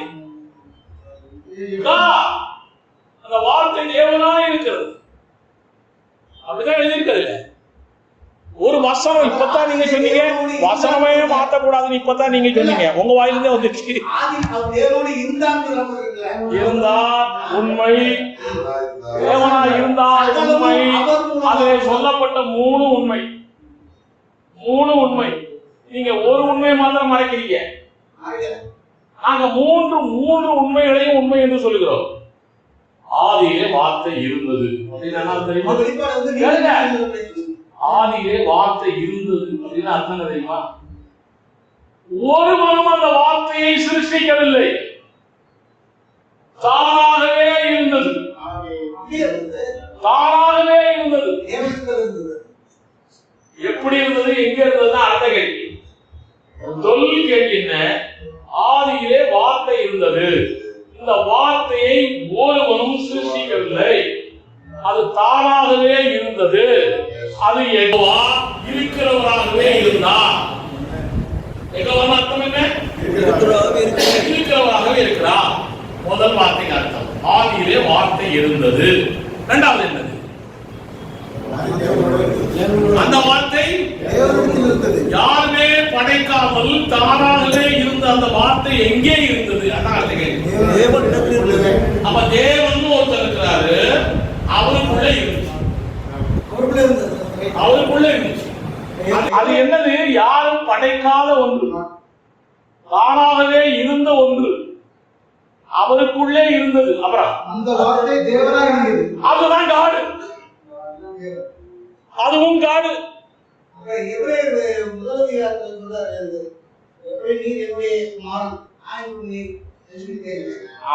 நீங்க மறைந்து கிடக்கும் சத்தியத்தை படிக்கிறதுக்கு ஒரு 2 மாசத்துக்கு முன்னாடி வந்ததுதான் யார் மனுஷகுமாரனாய் பூமிக்கு வந்தார் அப்படிங்கிறத பத்தி சொல்லி கொடுத்துருக்கு. பரலோகத்திலே தேவகுமாரனாய் இருந்தவர் பூலோகத்திலே மனுஷகுமாரனாய் வந்தார். இந்த காரியம் தெரியும். அதனால பரலோகத்திலேயே தேவகுமாரன் வார்த்தையா இருந்தவர் கிறிஸ்துன்னா அர்த்தம் என்ன தெரியுமா? எப்பா எதுக்காக அபிஷேகம் பண்ணப்பட்டார்? அபிஷேகம் எதுக்காக அபிஷேகம் பண்ணப்பட்டார்? ராஜ அபிஷேகம், ஆசாரி அபிஷேகம், கண்டகண்ட அபிஷேகம் இருக்கு. இவர் அபிஷேகம் பண்ணப்பட்டவர் சொல்லி இருக்கு. எதுக்காக அபிஷேகம் பண்ணப்பட்டார்? சொல்லுகிற வெளிப்படையா ரட்சிப்புக்காக அபிஷேகம் பண்ணப்பட்டவர் இவர். எப்போ? உலக தோற்றத்திற்கு முன்னாலேயே. உலகமே உண்டாகல, அதுக்கு முன்னாலேயே அபிஷேகம் பண்ணப்பட்டவர். அந்த உலகத்தை உண்டாக்குறவர் இவர் தான். இவரை கொண்டும் இவராலும் நீங்க உலகங்கள் உண்டாக்கப்பட்டது இவருக்காகவே தான். இவருக்காகவே தான், இவருக்காக தான். எங்க அப்பா எனக்கு சொத்து வாங்குறாருன்னா எனக்காகவே வாங்குறாரு. நான் சொத்து வாங்குறேன்னா, நான் பங்களா கட்டுறேன்னா எனக்காகவே வாங்குறேன். நான் கார் வாங்குறேன்னா எனக்காக வாங்குறேன். இதே போல இயேசு கிறிஸ்து, அவ இயேசு இல்ல, இதே போல வார்த்தையா இருந்து தேவகுமாரனாய் இருக்கிறவர், அவர் உலகத்தையும் உலகத்தில் உள்ளவைகளையும் அவர் உண்டாக்கினார் என்றால் அவரை கொண்டும் அவருக்காகவும் தான். அவர் தான் சக்கரவர்த்தி. அவர் சொல்றபடிதான் நடக்கணும். அவர் சொல்றபடிதான் நடக்கணும். அவர் தான் சக்கரவர்த்தி, அவர் தான் தலைவர். அவர் சொல்றபடிதான் நடக்கணும். வேற கேள்விக்கு போக கூடாது. இப்ப நம்ம கேள்வி வேற. ஆதியாகமும் முதல்ல மாநில பூமி சிருஷ்டித்தார். யாரு? தேவன். யாரு? அவர் தேவனா இருக்கிறவர். தேவன்னா யாருங்க? தன்னுடைய மகனை. இயேசு தேவனா இல்லையா? இயேசு தேவன் இல்லைன்னு நான் சொல்றேன். பத்தியல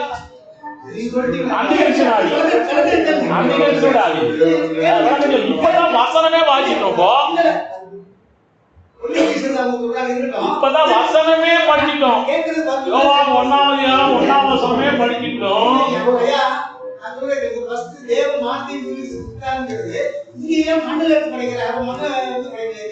என்னத்த யாரு தேவன் யாருன்னு கேட்டேன்.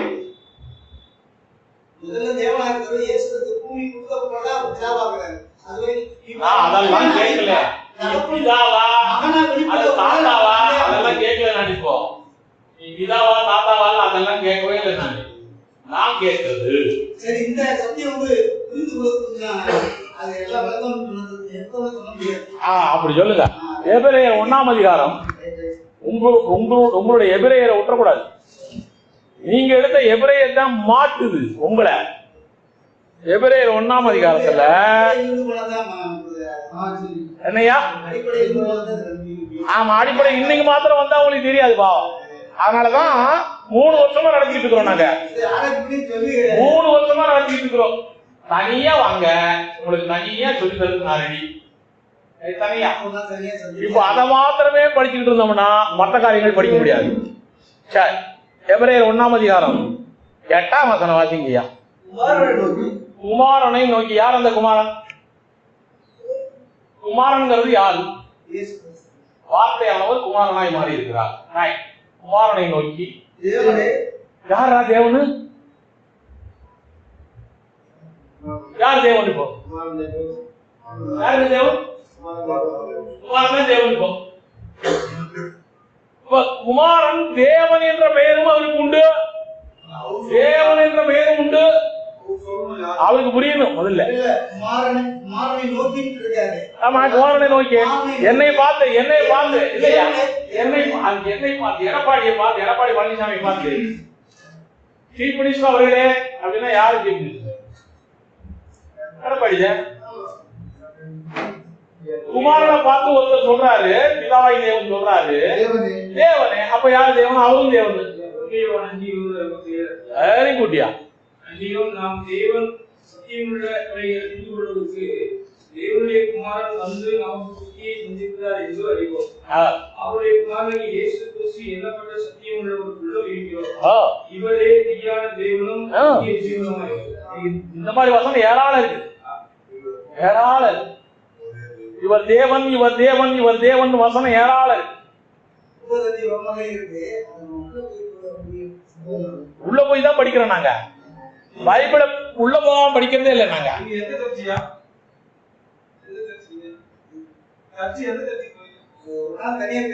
அதான் சரி, தனியா பேசிக்கலாம்.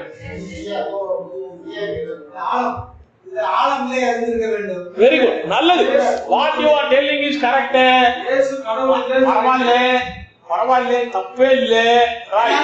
நான் சொல்லக்கூடிய காரியத்தை உங்களுக்கு இருங்க வேண்டாம். நட்ஷெல்ல ஐயா, நட்ஷெல்ல உங்களுக்கு ஒரு காரியத்தை சொல்லி வரேன்.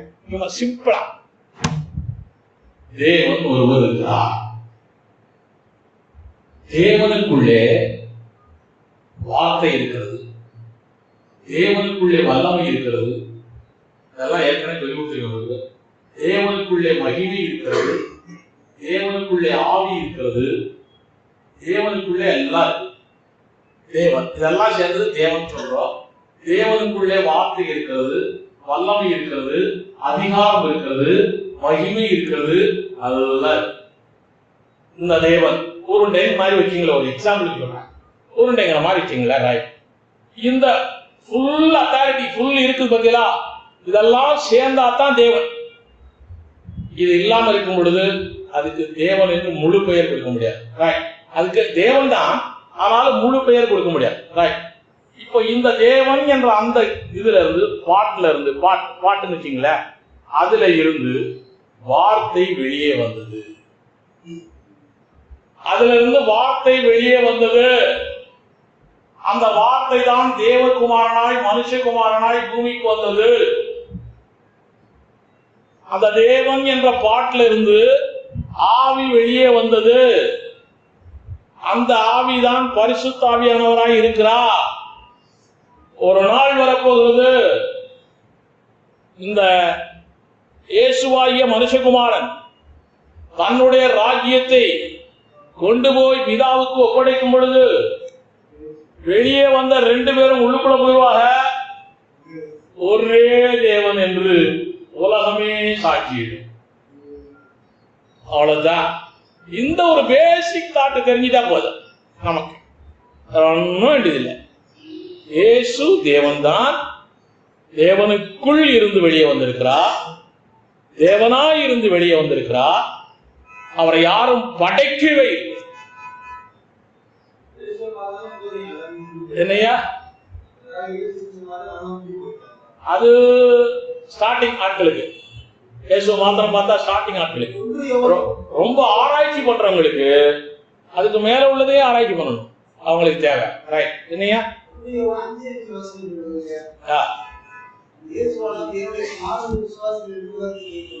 உண்மைதான். தேவகுமாரன் யாரு? தேவகுமாரன் யாரு? அவர் அப்பாங்கிறீங்க, தேவன். அம்மா யாரு?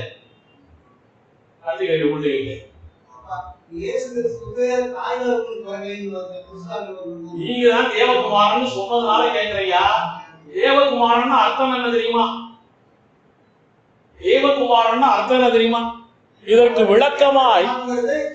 விளக்கமாய் இயேசு கிறிஸ்து சொல்லி இருக்கிறார் மத்தேயுல.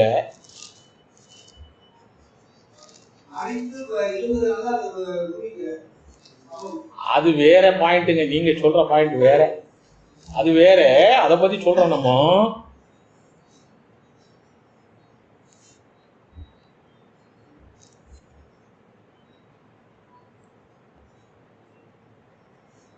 தேவகுமாரன் என்று சொன்னாலே தேவனுடைய பிள்ளை என்று அர்த்தம் அல்ல,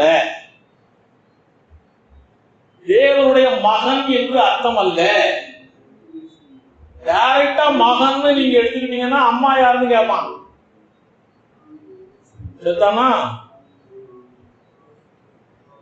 இப்போ பர்னபாவை பத்தி சொல்லி இருக்கு, ஆறுதலின் மகன். பர்னபாவுடைய அப்பா பேரு ஆறுதலா? ஆறுதலுக்கு பிறந்தாரா பர்னபாவா? அவருடைய அர்த்தம் என்னங்க? ஆறுதலின் மகன் பர்னபா அப்படின்னா பர்னபா ஆறுதலுக்கு பிறந்தாரா? இல்லை. அப்புறம் ஏன் ஆறுதலின் மகன் சொல்லுது? குணாதிசயங்கள், அவருடைய மகிமை, வல்லமை, மாட்சிமை அந்த ஆறுதலை போல இவருக்கு இருக்கிறது பர்னபாவுக்கு. தாவீதின் குமாரன் அப்படின்னு இயேசுவை சொல்றாங்க. தாவீதுக்கு அப்புறம் தாரு அப்படின்னு அர்த்தம் என்ன? தாவீதின் குமாரன் என்றால் அர்த்தம் என்ன? தாவீதுக்கு பிறந்தார், அவர் பிள்ளையா? தாவீதுடைய பிள்ளையா அவரு? இல்ல.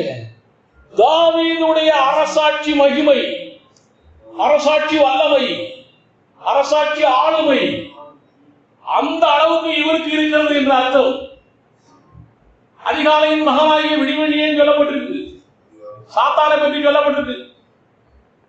அப்படின்னு என்ன? அவன் அப்பன் மார்னிங் ஸ்டார, சாத்தானுடைய அப்பன் இல்ல. மார்னிங் ஸ்டார் யாரு? மார்னிங் ஸ்டார் யாரு? உதய சூரியன் யாரு? இயேசு கிறிஸ்து. அவன் அப்போ இயேசுடைய குணாதிசயம் அப்படியே லூசிபருக்கு இருக்குது. அவன் அந்த காலத்திலேயே, அப்பவே பாவம் செய்யாததுக்கு முந்தையே. அதே போல தேவகுமாரன்னா தேவனுடைய மகிமை, மாட்சிமை, வல்லமை, அதிகாரம் எல்லாம் இவருக்கு இருக்கிறது. தேவகுமாரன் என்றால் தேவன், தேவகுமாரன் என்றால் தேவன். ரைட். அதனால நிறைய காரியங்கள் படிக்க வேண்டியிருக்கு இதெல்லாம். ரைட், பரவாயில்ல. இப்போ ஏவாள் அவர்கள் எல்லாரும் ரோமர் 3ஆம் அதிகாரம் 23ஆம் வசனம் வாசிங்க. வச்சுங்க ரோமர் 3:23. எல்லாரும் பாவம் செய்து தேவ மகிமையற்றவர்களாகி, பாவம் செய்த போது மகிமை நீங்கிவிட்டது. ஆதியாகமத்திலே ஆதாமும் ஏவாளும் பாவம் செய்த போது அவர்களை மூடியிருந்த மகிமை நீங்கிவிட்டது. அதனாலே நிர்வாணம் எல்லாருக்கும் தெரிந்தது. அவ்வளவுதான். மற்றபடி அது வரைக்கும் நிர்வாணம் எல்லாருக்கும் தெரியல. தேவ மகிமையால் மூடப்பட்ட நிர்வாணிகளாய் தேவன் அவர்களை ஏதேனிலே வாழ வைத்தார். அவ்வளவுதான். அடுத்த பாயிண்ட்டுக்கு போவோம். மறைக்கப்பட்ட சத்தியம். பூமியில் உடல் உறவு இன்டர்கோர்ஸ் எப்போது உண்டானது? பூமியில் உடல் உறவு எப்போ உண்டாச்சு? என்னங்க?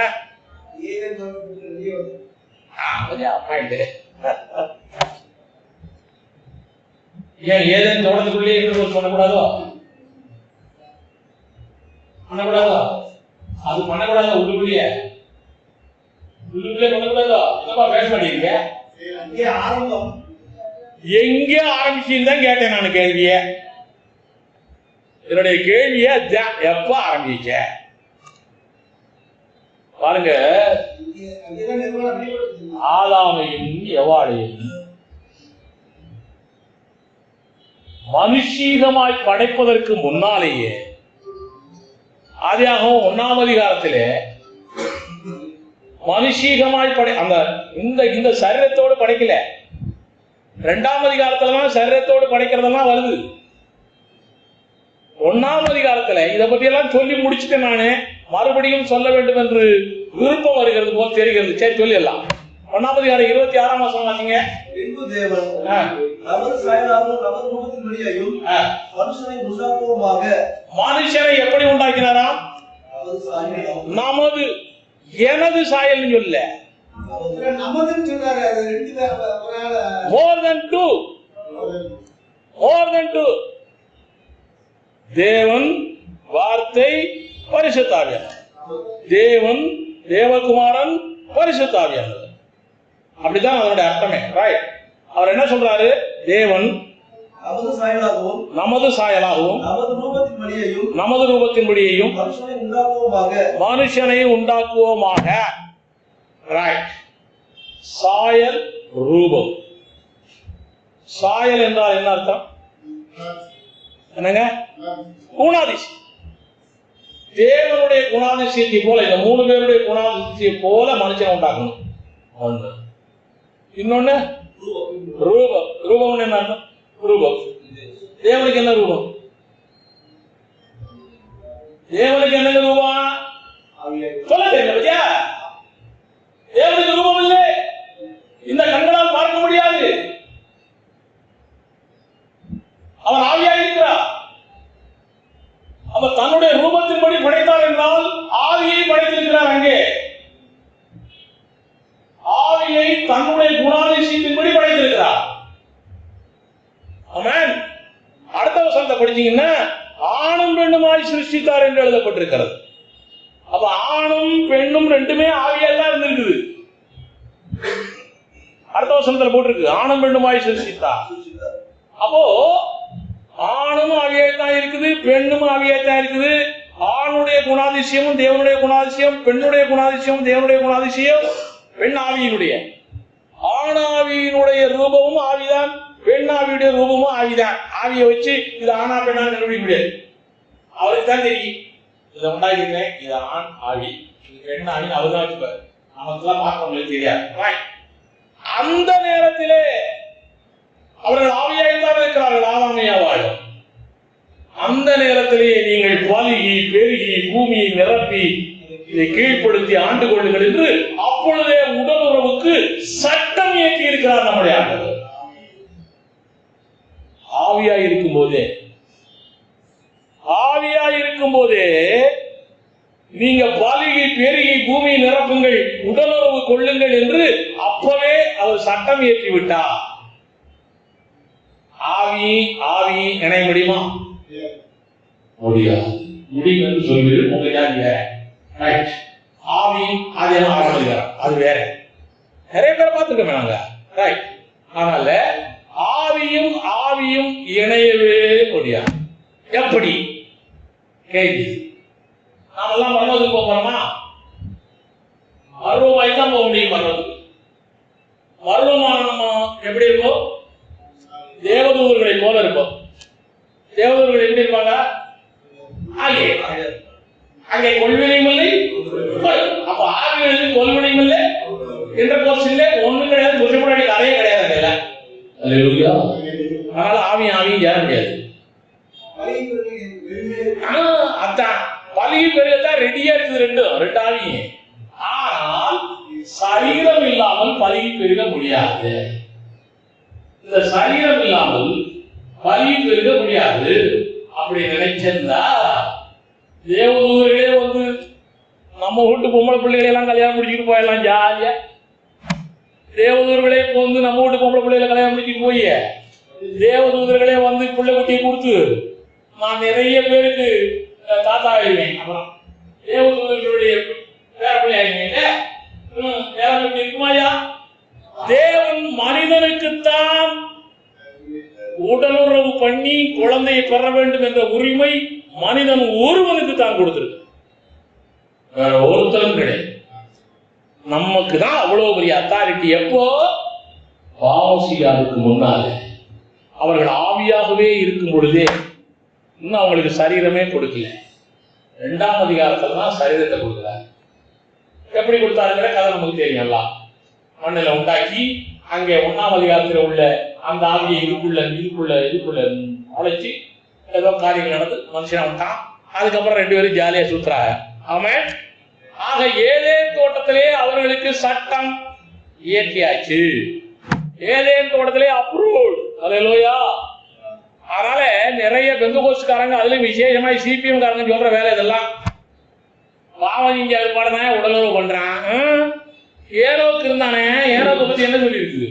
தேவனோடு சஞ்சரித்து கொண்டிருந்தான். எத்தனை பிள்ளைகள் வச்சான்? தேவனோட சஞ்சரித்து இருந்தா உடலுறவு பாவம் இல்ல? உடலுறவு பாவம் சொன்னா இவரே ஆம்பளை பொம்பளை படைச்சாரு இந்த ஆண்டவர்.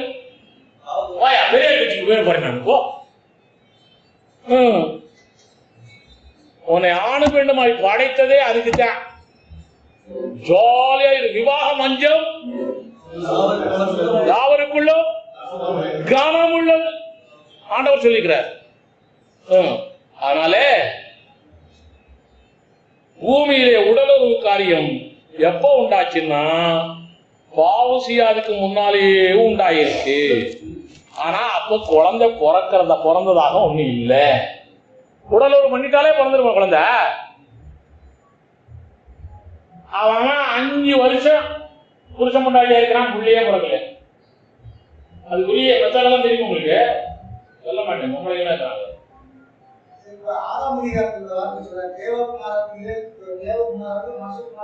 அது அவன் 6 முதல்ல சொல்லிட்டேன்ல. சொல்லுங்க. கேள்வி பதில் சொல்லலாம் ஐயா. ஐயா பால் போதன்றான் ஐயா. கேள்விக்கு பதில் சொல்லலாம்ல. ரைட். ஆதியாகமம் 6ஆம் அதிகாரம் 2ஆம் வசனம் வாசிங்கோ. நீங்களே வாசிக்கணும். தேவகுமார்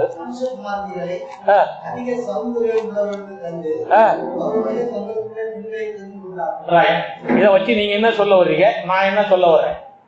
நீங்க முதல்ல சொல்றீங்களா நான் சொல்லவா? நான் தான் தேவகுமார். மனுஷகுமார் ரசிக்கப்படாத தேவனுடைய பிள்ளையாய் தேவனுடைய குடும்பத்துக்குள்ள வரவெல்லாம் தேவகுமாரன். தேவனுடைய குடும்பத்துக்குள்ள வராமலாம் மனுஷன் உலகத்துக்காரன். அவ்வளவுதான். நான் உலகத்தான் அல்ல, நான் தேவகுமாரன். இதுல தேவதூதெல்லாம் இருக்குது. 2 கண்ணாடி போட்டு பார்க்கணும். பிரனகாம் முதற்கொண்டு. பிரனகாம் பத்தி எனக்கு ரொம்ப நல்லா தெரியும்.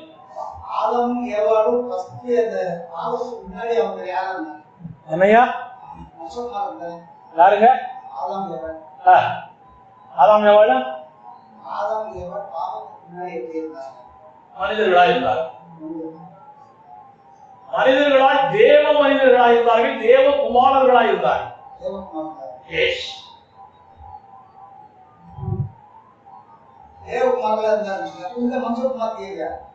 தேவனை ஏற்றுக்கொள்ளாதவர்கள் எல்லாம் உலகத்தான் மனுஷகுமார். யார் சொல்றது? இப்படி பிரச்சனை இல்லை. ஜலப்புறம் எதுக்கு வந்துச்சு? ஜலப்பிரளயம் எதுக்கு வந்துச்சு? அப்பவே அழிக்கிறேன்னு சொல்லிட்டாரு. 6ஆம் அதிகாரத்திலே அழிக்கிறேன்ட்டாரு. 6ஆம் அதிகாரத்திலே அவர் சொல்றாரு, அவனோடு நான் போராடுகிறது 120 வருஷம் தானே, இவனை ஏண்டா படைக்கேன் அப்படிலாம் அப்பவே அட்டுப்பட்டு கிடக்குறாங்க. இவனை நான் நிக்கிரகம் பண்ண போறேன் அப்பவே சொல்லிட்டாரு அவரு. இத பத்தி எல்லாம் காரியங்கள் நிறைய உண்டு. முடிஞ்சது. அடுத்த பாயிண்ட் போயிடலாம். நேரா ரொம்ப நேரம் பேசலாம். I am always ready, even my 12 o'clock also. அப்படியா உங்க பேரு? அப்படியா? 94 95 சரி ரைட், பரவாயில்ல. அதுக்கப்புறம் காணா ஒத்துரும். இப்ப வந்திருக்கா, வெரி குட். இது கடைசி காலம். அடுத்த பாயிண்ட்டுக்கு போயிட்டோம். அடுத்த பாயிண்ட்டுக்கு போறோம். மறைக்கப்பட்ட சத்தியங்கள். அடுத்த பாயிண்ட், புதிய வானம் புதிய பூமி வரப்போதா? வரப்போதா? புதிய வானம் புதிய பூமின்னா எப்படிங்க இருக்கும் தெரியாது. ஆனா வேதம் சொல்லுது எப்படி இருக்கும். 21ஆம் அதிகாரம் வெளிப்படுத்தல், 22ஆம் அதிகாரம் வெளிப்படுத்தல் படிச்சோம்னா தெரிஞ்சுக்குவோம். புதிய வானம் புதிய பூமி, இதே பூமி புதுசாக்கப்படுகிறது. இதே வானம் புதுசாக்கப்படுது. வரலாம் புதுசாக்கல, புதுசாக்க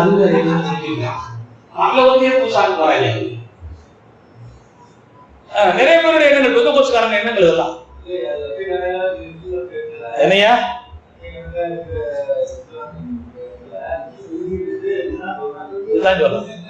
இந்த வானம் மாற்றப்படும், இந்த பூமி மாற்றப்படும், அவ்வளவுதான். அந்த புதிய வானம் புதிய பூமி மாற்றப்படும். வெளிப்படுத்தல் 21ஆம் அதிகாரம் 22ஆம் அதிகாரம் இருக்க போகுது. இதுல மனித வாழ்க்கை இருக்குமா? இப்ப நம்ம வாழ்க்கை இருக்குல்ல, மனுஷ வாழ்க்கை தானே. பூச முன்னாடி அண்ணன் தம்பி அக்கா தம்பிக்கு எல்லாம் இருக்கிற அப்பா பிள்ளை, இந்த நிலை புதிய பூமியிலே இருக்குமா?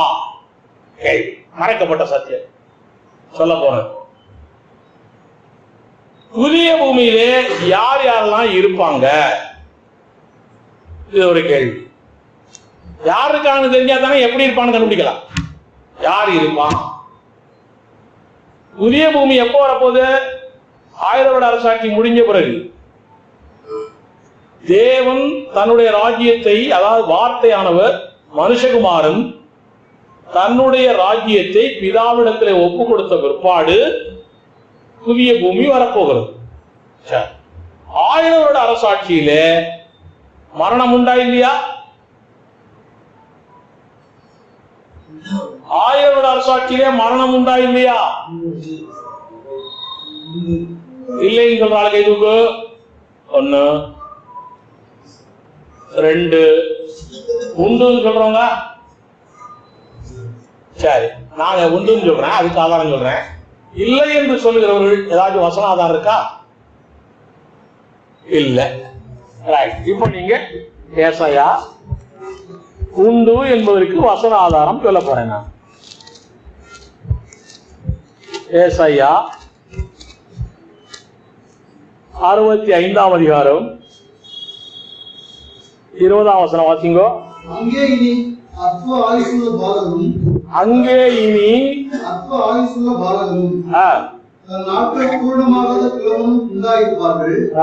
100 வயது சென்று மரிக்கிறவனும் வாலிபன் என்று எண்ணப்படுவான்.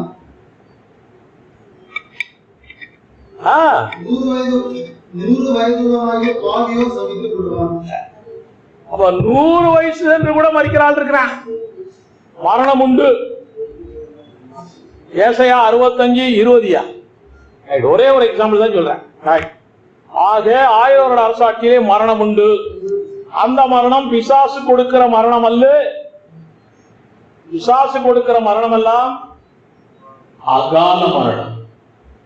100 வயசு தாண்டி எல்லாம் வைக்க வைக்கிற மரணம் இல்லை. இது நீடித்த நாட்களாய் இருந்து மரிக்கிறது. இது சங்கீதம் 91 கடைசி வசனத்தின்படி நடக்கிறது. இது தேவனே கொடுக்கிற மரணம். தேவனே கொடுக்கிற மரணம். ஆயிரம் சாட்சியிலே மரணம் உண்டு. அப்ப ஆயிரம் சாட்சி முழுவதும் செத்து போறாங்களா? ஒரு சில ஆட்கள் செத்து போவானா? செத்து போனவன் அதுக்கப்புறம் உயிர் தழுமா வேண்டாமா? உயிர் தழுமா மனுஷ ரூபத்துல தான் எழுதுவான். ஒண்ணு, யார் யாரெல்லாம் அந்த மனுஷ ரூபத்தில் இருப்பாங்கிறத சொல்ல வரேன். 1000 சாட்சியில மரித்தவர்கள் மனித ரூபத்தில 1000 வருடம் முடிஞ்ச ஒருபாடு நியாயத்திற்கு நாளின் போது அவர்கள் மனுஷ ரூபத்தில் எழும்புகிறார்கள். ஒண்ணு. இரண்டாவது, 1000 சாட்சியில உயிரோடே இருக்கிறவங்க இருக்காங்களா? மரிக்காம கூட உயிரோடவே இருந்து ஓகேமாக யுத்தம் வருகிறது. அதற்கு பிறகு அந்த யுத்தத்துல சேராத மக்கள் இருக்கிறாங்கல்ல, அந்த அந்த அந்த யுத்தத்துல சேர்ந்தவன் வானத்திலிருந்து அக்கியை வந்து அழிச்சு போட்டுருவார். அந்த கோகேமாகி யுத்தத்துல சேராதவன் இருக்காம இருக்க, அவனும் மனுஷன் தான். 1000 வருஷம் வரைக்கும் உயிரோடு இருக்கிறவன் மனுஷன். நம்ம இல்லைங்க, அவங்க எல்லாம் மக்கள்லாம், நம்ம எல்லாம் மர்வ நிலையிலே ஆளுகிறவர்கள். 1000 வருஷம் ஆளுகிறவர்கள் நம்ம அல்ல. 1000 வருட சாட்சி மக்கள், சிட்டிசன்ஸ் நம்ம இல்லை. ரைட். இப்போ ஒன்னு 1000 வருட சாட்சியில மரித்து உயிர்த்தவர்கள் மனித ரூபத்தில் இருக்கிறார்கள். இரண்டாவது, 1000 வருட சாட்சியில உயிரோடு இருந்து ஓகேமாக யுத்தத்தில் பங்கு வராதவர்கள் மனுஷ ரூபத்தில் இருக்கிறார்கள். இரண்டாவது, முதலாம் உயிர்த்தெழுதல். நம்ம எல்லாம் ரகசிய வரியில் எழும்ப போறோமே, முதலாம் உயிர்த்தெழுதல். அந்த முதலாம் உயிர்த்தெழுதலிலே பங்கு பெறாதவர்கள், இயேசுவை அறியாதவர்கள் இருக்கிறார்கள். ரைட்டானா? இயேசுவை அறியாதவர்கள் அவன் பாவியா நீதிமான். முதலாம் உயிர்த்தெழுதல் எழும்பல, ஆனா அவனுக்கு இயேசுவை தெரியாது. அவன் பாவியா நீதிமான். என்னுடைய நாப்பாட்டன் ஐப்பாட்டன் இருக்காருல்ல, அவருக்கு இயேசுவை பற்றியே தெரியாது. அவரை பாவின்னு டிக்ளேர் பண்ணுவீல, என்ன செய்வார்? அப்ப அவங்களையும் எழுப்பணும் இல்ல? இரண்டாவது விஷயம் சொல்லுவீங்க, மனிதன் ஒரே தரம் மறிப்பது பின்பு நியாயத்திற்படுவது நிச்சயிக்கப்பட்டு இருக்கிறது. அதுக்கப்புறமா விஜயம் கிடையாது, ஒன்னும் அனாங்கட்டியும் கிடையாது. என்னப்பா 1000 அரசாட்சி அவன் எப்படி இருப்பான்? என்னுடைய முப்பாட்ட நாப்பாட்டம் எழுபதே இல்லையா? அவங்களுக்கு வந்து சத்தியமே தெரியாதப்பா எப்படி? அதுக்காக இப்ப நான் சொல்ல போறேன் இல்ல, அவங்களுக்கு சொல்ல போறேன். அவர்கள் எல்லாருக்கும் இயேசுவை பத்தி தெரியாது. ஆனாலும் என்னுடைய நாப்பாட்டம் ஐப்பாட்டம் 10வது பாட்டம் 12வது பாட்டம் அவனுக்கு இருப்பான்ல, அவங்க எல்லாம் அதுலயும் கிரிகளினாலே நீதிமான்களாய் இருப்பவர்கள் ஏராளம் உண்டு. அவர்களை பாவி என்று தேவன் தள்ள மாட்டார். இயேசுவை ஏற்றுக்கொள்ளாதவன் பாவி இப்போ, ஏன்னா இயேசுவை தெரிந்து ஏற்றுக்கொள்ளாதவன். அப்ப அவங்களுக்கு தெரியாது, ஆனால் நீதிமானாய் வாழ்ந்திருக்கிறார்கள். அவங்களும் அந்த உயிர்த்தெழுதல்ல வந்துருவாங்க, மனுஷ ரூபத்தில் இருப்பாங்க. என்னுடைய 5வது பாட்டன் 6வது பாட்டி எல்லாம் மனுஷ ரூபத்தில் இருப்பாங்க. அடுத்த பாயிண்ட், இன்னும் யாராவது இருக்க போறாங்க? அதுல தென் தேசத்து ராஜேஸ்வரி வருவாள் என்று இயேசுவே சொல்லியிருக்கிறார். நியாயத்திற்கு நாளிலே அவள் வந்து உண்மை குறித்து குற்றம் சாட்டுவாள் சொல்லியிருக்கு. அதனால தென் தேசத்து ராஜேஸ்வரி வெரி குட் லேடி, அவளும் மனுஷ ரூபத்திலே வரப்போறா. இரண்டாவது, நினிவே பட்டண மக்களும் உங்களை குற்றப்படுத்துவார்கள் என்று இயேசு சொல்லி இருக்கிறார். அதனால நினிவே பட்டண மக்களும் மனித ரூபத்திலே வருவார்கள். லூக்கா 11ஆம் அதிகாரம் 31-32 வாக்கியங்க வீட்டுல போய். அதனால 4 விதமான மக்கள் மனித ரூபத்திலே வருவார். அந்த மனித ரூபத்திலே மனிதர்கள் வாழ்வதால் அங்கே மனித வாழ்க்கை புதிய பூமியிலே உண்டு. நம்மதான் மர்மமாய் ஆடுறவங்களாச்ச உண்டு. வெளிப்படுத்தல் 21ஆம் அதிகாரம் சில எக்ஸாம்பிள் மாத்தம் சொல்லிடுறேன். வெளிப்படுத்தல் 21ஆம் அதிகாரம் 24ஆம் வசனம் வாசிங்க.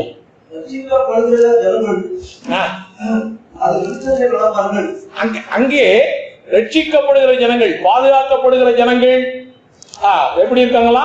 அதன் வெளிச்சத்தில் நடப்பார்கள். அப்ப அவங்களுக்கு எல்லாம் ரட்சிப்பது தெரியாத மக்கள் எல்லாம் இருக்கிறாங்க, இங்க இருந்திருக்கிறாங்க. அவங்க எல்லாம் அதனுடைய வெளிச்சத்தில் நடப்பார்களா? அப்புறம் 26ஆம் வசனம்.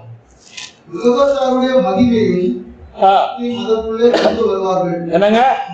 உலகத்தாருடைய மகிமையும் கனத்தையும் அதற்குள்ளே கொண்டு வருவார்கள். உலகத்தாருடைய கனமும் மகிமையும் புதிய எருசலேமுக்குள்ளே வரும்.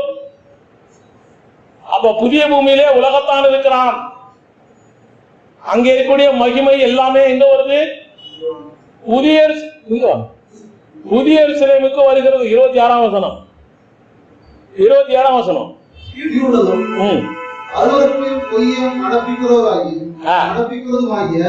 ஒன்றும் அதில் பிரவேசிப்பதில்லை. கெட்ட காரியமே நடக்காது. அப்புறம் நானா பிசாசே இல்லையே. அப்புறம் பிசாசு எங்க போயிடுச்சு? பாதாள தலையா கட்டி போட்டாரா? கட்டி போட்டது 1000 வருட அரசாட்சிப்பா. இப்ப பிசாசு எங்க? பூமியில் தான் இருக்கானா? ராமாயணம் கேட்டு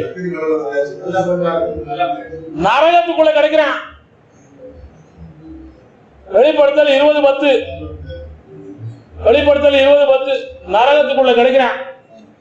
அதான் இவர் சொல்றாரு, பவுல்ராய் சொல்றாரு, எதுக்கியா பார்த்து சொல்லிட்டு கம்முனு உட்காந்துதான் போகுது. சரி, அதில் பிரவேசிப்பதில்லை. ஆட்டுக்குட்டி அவர்களுடைய ஜீவபுஸ்தகத்தில் எழுதப்பட்டவர்கள் மாத்திரம் அதிலே பிரவேசிப்பார்கள். 22ஆம் அதிகாரம் 2ஆம் வசனம் வாசிங்க. நகரம் என்றாலே எருசலேம் நகரம். நதியின் இரு கரையிலும் 12 விதமான எருசலேம் நகரத்துலதான் நம்ம இருக்க போறோம். 12 விதமான கனிகளை தரும் ஆணும் பெண்ணுமா இருக்க போறது இல்ல, மர்வ நிலையில தான் இருக்க போறோம். அப்புறம் சிவவிருட்சம் இருந்தது. அது மாதந்தோறும் கனியை கொடுக்கும்.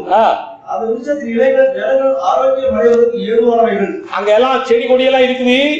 இங்க வெளியே புதிய பூமியில் இருக்கிறவன் வந்து அந்த செடியெல்லாம் எடுத்து சாப்பிடுவான். அவனுக்கு வியாதி வராது, ஒண்ணும் வராது, ஜாலியா இருப்பான். இப்படி எல்லாம் காரியங்கள் உண்டு. ஆக மனித இனம் அங்கே இருக்கிறது. மனித இனம் இருக்கிறது என்பதால் அங்கேயும் மனித வாழ்க்கை உண்டு. சரி, இன்னும் கொஞ்சம் வித்தியாசமாய் சொல்லணும்னா உபாகமம் 7ஆம் அதிகாரம் 9ஆம் வசனம் வாசிக்கலாம். உபாகமம் 7ஆம் அதிகாரம் 9ஆம் வசனம். உன் தேவனாகிய கர்த்தரே தேவன் என்றும். யாருக்கு? இஸ்ரவேல் மக்கள்கிட்ட சொல்றார் ஆண்டவர். உன் தேவனாகிய கர்த்தரே தேவன் என்றும் தம்மில் அன்பு கூர்ந்து அவர் கற்பனைகளை கைக்கொள்ளுவதற்கு அவர் 1000 தலைமுறை மட்டும் உடன்படிக்கையும் தயவையும் காக்கிற உண்மையுள்ள தேவன் என்றும். நம் தேவன் எப்பொழுதுமே சொல்லுகிறதை செய்கிறவர், செய்கிறதை மாத்திரமே சொல்லுகிற தேவன். இஸ்ரவேல் மக்களுக்கு எதுவரைக்கும் உடன்படிக்கை கைக்கொள்ற என்று இருக்காரு? 1000 தலைமுறை மட்டும். 1000 தலைமுறை. ஒரு தலைமுறைனா எத்தனை வருஷம்? 35 இருந்து 40 வரைக்கும். 1000 தலைமுறை இருந்தா எவ்வளவு? 35,000 வருஷம். 35,000 வருஷம் வரைக்கும் இஸ்ரவேலனே மனுஷனா வாழ போறான். அப்ப புதிய பூமியிலே மனுஷ வாழ்க்கை உண்டு. நம்ம புதிய எருசலேமுக்கு போறாங்க. புதிய பூமியில் உள்ளவங்களை ஆள்றவங்க நம்ம. என்னையா இடுக்கமானது ஜாலிய ஜாலி. அடுத்த வசனம், அடுத்த செய்திக்கு வர்றேன். ஆக நீங்க என்ன நினைக்கிறீங்க? பரலோகத்துக்கு போறது இடுக்கும்னு நினைச்சிட்டு இருக்கிறீங்க.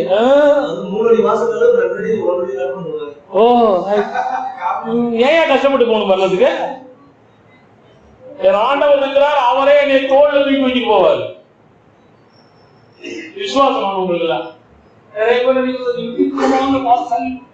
எப்ப இடுக்கம் வரும் அதை பத்தி எல்லாம் பிற்பாடு சொல்றேன், இன்னைக்கு இல்ல. அந்த பாயிண்ட் போகலாம். புதிய பூமியிலே மனித வாழ்க்கை உண்டு, அதை படிச்சுட்டோம். அர்த்த சத்தியம். திருமணமாகாத ஊழியர்கள் இருக்கிறாங்கல்ல இப்போ இந்த காலத்துல, திருமணமாகாத ஊழியர். இங்க யாராச்சும் திருமணமாகாத ஊழியர்கள் இருக்கிறீங்களா? இல்ல. திருமணமாகாத ஊழியர்கள் தான் வரம் பெற்றவர்கள் என்று சொல்லுகிறார்கள்.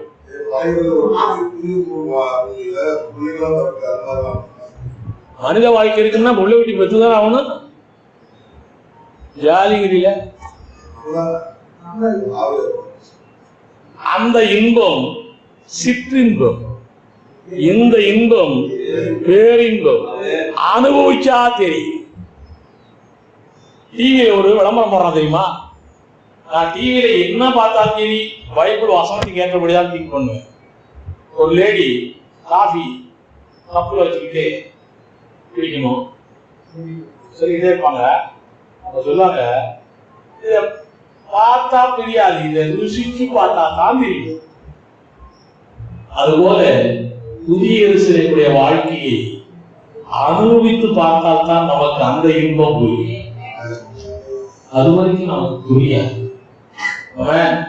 இந்த இன்பம் எல்லாம் சிற்றின்பம். அது சும்மா பெருமை பெருவிழா நடத்திட்டு இருந்தா வேஸ்ட்.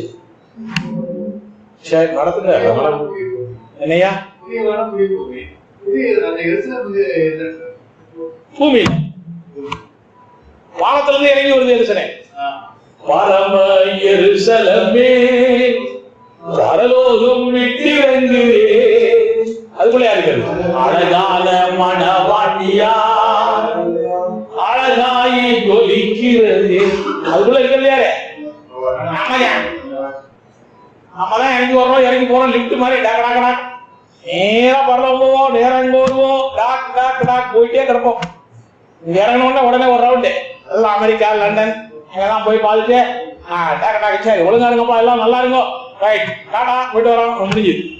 அல்லேலூயா. பெரிய காரியம் இதெல்லாம் நினைச்சு பார்க்க முடியாது. அதெல்லாம் ரைட். திருமணமாகாத ஊழியர்கள் தான் வரம் பெற்றவர்களா? கேள்வி. நிறைய பேர் ஊழியர்கள் அப்படித்தான் சொல்லிட்டு இருக்கிறான். அவங்க சொல்றது மத்தேயு 19ஆம் அதிகாரம் 9 முதல் 11 வசனங்கள் வாசியுங்கள். ஆதலால் எவனாயிலும் தன் மனைவி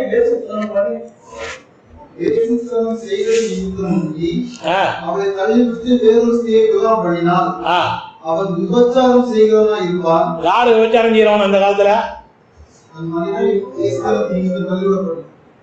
வேசித்தனத்தின் நிமித்தம் தான் தள்ளணும், மற்ற எதுக்காகவும் தள்ளக்கூடாது. அப்படி தள்ளுறவன் எல்லாரும் விபச்சாரக்காரன்.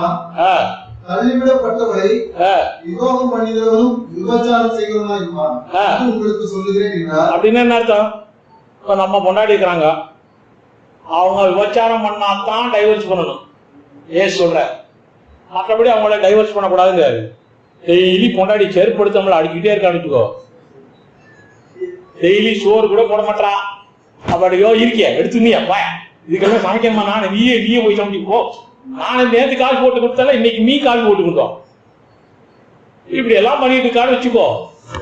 அப்ப என்ன செய்யணும்? டைவர்ஸ் பண்ணக்கூடாது. அதுக்கெல்லாம் இதனுடைய அர்த்தம் தானேயா, அதுக்கெல்லாம் டைவர்ஸ் பண்ணக்கூடாது. அவ விபச்சாரம் பண்ணா மாத்திரம் தான் டைவர்ஸ் பண்ணணும். யார்? இயேசு சொல்லியிருக்கிறார். உடனே சீஷர்களுக்கு ஒரு ஐடியா வந்துருச்சு. மனைவியை பற்றி புருஷனுடைய காரியம் இப்படியா இருந்தால், மனைவியை பற்றி புருஷனுடைய காரியம் இப்படி இருந்துச்சுன்னா விவாகம் பண்ணுவது நல்லது, கல்யாணமே வேணாயா போயா.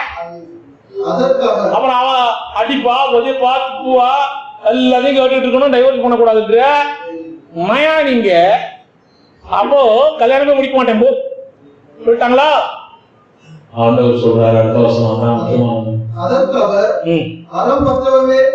வரம் பெற்றவர்களே தவிர மற்றவர்கள் இந்த வசனத்தை ஏற்றுக்கொள்ள மாட்டார்கள். எந்த வசனத்தை? 9ஆம் வசனத்தை.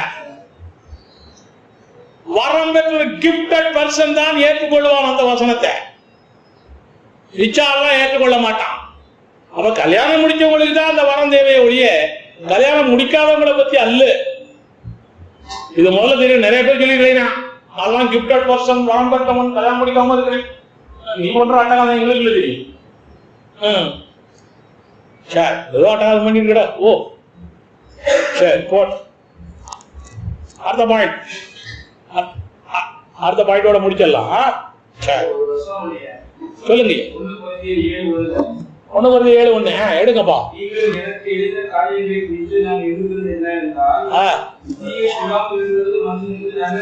என்னங்க?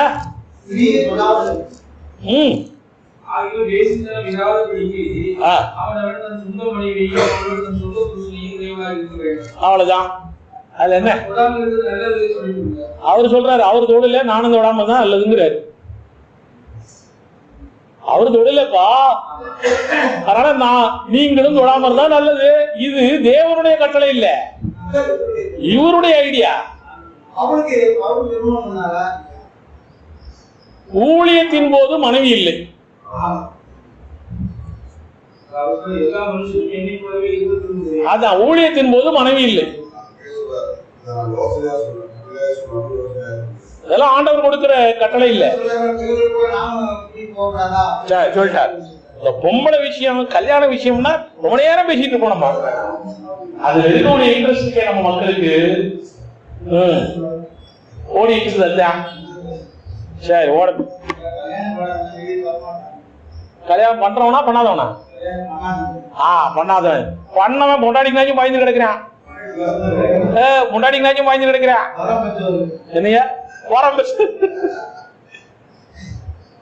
சரி, அவன் அவுத்து விட்ட மாடு, அவிழ்க்கப்பட்ட கன்றுக்குட்டி, கட்டுக்கள் அவிழ்க்கப்பட்ட கன்றுக்குட்டி, வேலையை சுத்தலாம் போல. போட்ட எப்படாங்க போட்டான். அடுத்து இந்த ஒன்னே ஒண்ணு மாதம் படிச்சு போ. உலகம், இந்த உலகம் அழிந்து போகுமா?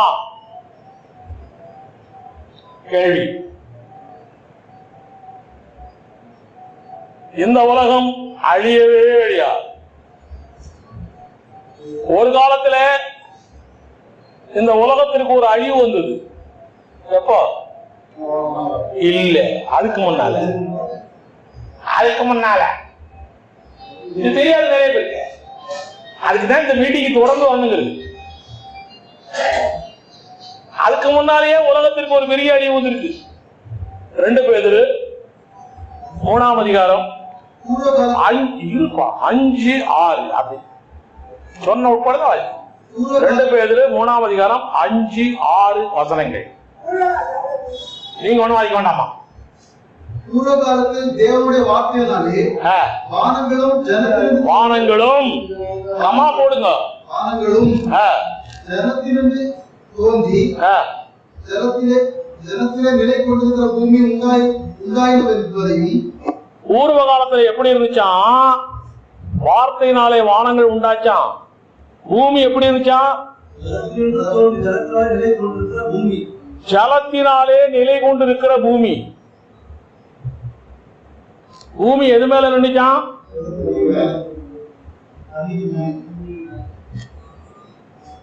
ஜலத்தினாலே நிலை கொண்டிருக்கிற பூமி. ஓல்டு காலத்துல.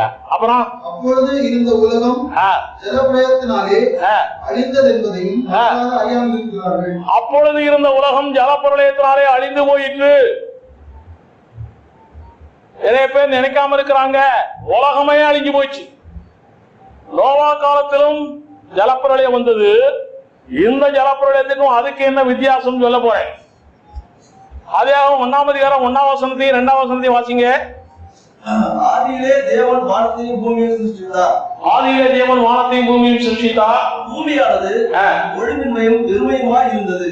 தேவன் படைத்தது இர்ரெகுலரா இருக்குமா? தேவன் படைத்தது வேனிட்டி, வெறுமையா இருக்குமா? இருக்காது. போது போது ஒரிஜினல்ல போட்டுருக்கு. இருக்குமா? இருக்காது. நம்ம பெத்த பிள்ளையே ரொம்ப அழகா இருக்குது. அவர் படைச்சது எப்படி இருக்கும்? ஏன் அப்படி ஆச்சு? அது கீழே உள்ளதாச்சு. ஆழத்தின் மேல் இருள் இருந்தது. இருள் இருக்குமா? அப்புறம் தேவ ஆவியானவர் ஜலத்தின் மேல் அசைவாடி கொண்டிருந்தார். தேவ ஆவியானவர் ஜலத்தின் மேல் அசைவாடி கொண்டிருந்தார். பார்க்கடலிலே தஞ்சம் வைக்கிறார் ஸ்ரீரங்க பெருமான். அந்த மாதிரி கதை இது. புரியலையா? தண்ணி மேல படுத்திருக்காரு ஸ்ரீரங்கத்தில். அவரு போய் பார்த்திருக்கீல? அதுதான் இது. இது சங்கீதக்காரன் ஒரு சங்கீதம் முழுவதும் எழுதியிருக்கிறான். தண்ணீர்களே இருக்கிறார் தேவன், தண்ணீர் மேலே படுத்திருக்கிறார் தேவன். இதையெல்லாம் வச்சுதான் அவன் இந்துக்கள் அப்படியெல்லாம் கொண்டு போறான். சரி, போட்டோம். இப்போ நல்லா தேவன் படைத்தா ஒழுங்கின்மையாய் போய்விட்டது, வெறுமையாய் போய்விட்டது. காரணம் என்ன? என்னையா இருக்கு, காரணம் இருக்கிறது. ஒழுங்கின்மையாய் போய்விட்டது என்றால் இவர் எப்பவுமே இர்ரெகுலர் ஆக்க மாட்டார். அதுக்குதான் நம்ம ஏசாயா 14, எசேக்கியேல் 28 எல்லாம் வாசிக்கணும். அதிலே லூசிபர் இருக்கிறானே, அவன் பண்ண அட்டகாசம் எல்லாம் தெரியும். அவன் அட்டகாசம் தெரிஞ்ச உடனே அவனை அங்கிருந்து தள்ளி விட்டார கீழே. அவனுக்கு தான் இந்த ஆதியிலே ஆதியாகமம் 1ஆம் அதிகாரம் 1ஆம் வசனத்தில் இருந்த பூமி லூசிபருடைய தலைமையின் கீழ்தான் இந்த பூமியில் இருந்தது. அந்த லூசிபரை தள்ளி விட்டாரு, உனக்கு ஆட்சி கிடையாது, டிஸ்மிஸ் பண்ணிட்டாரு ஆண்டவர்.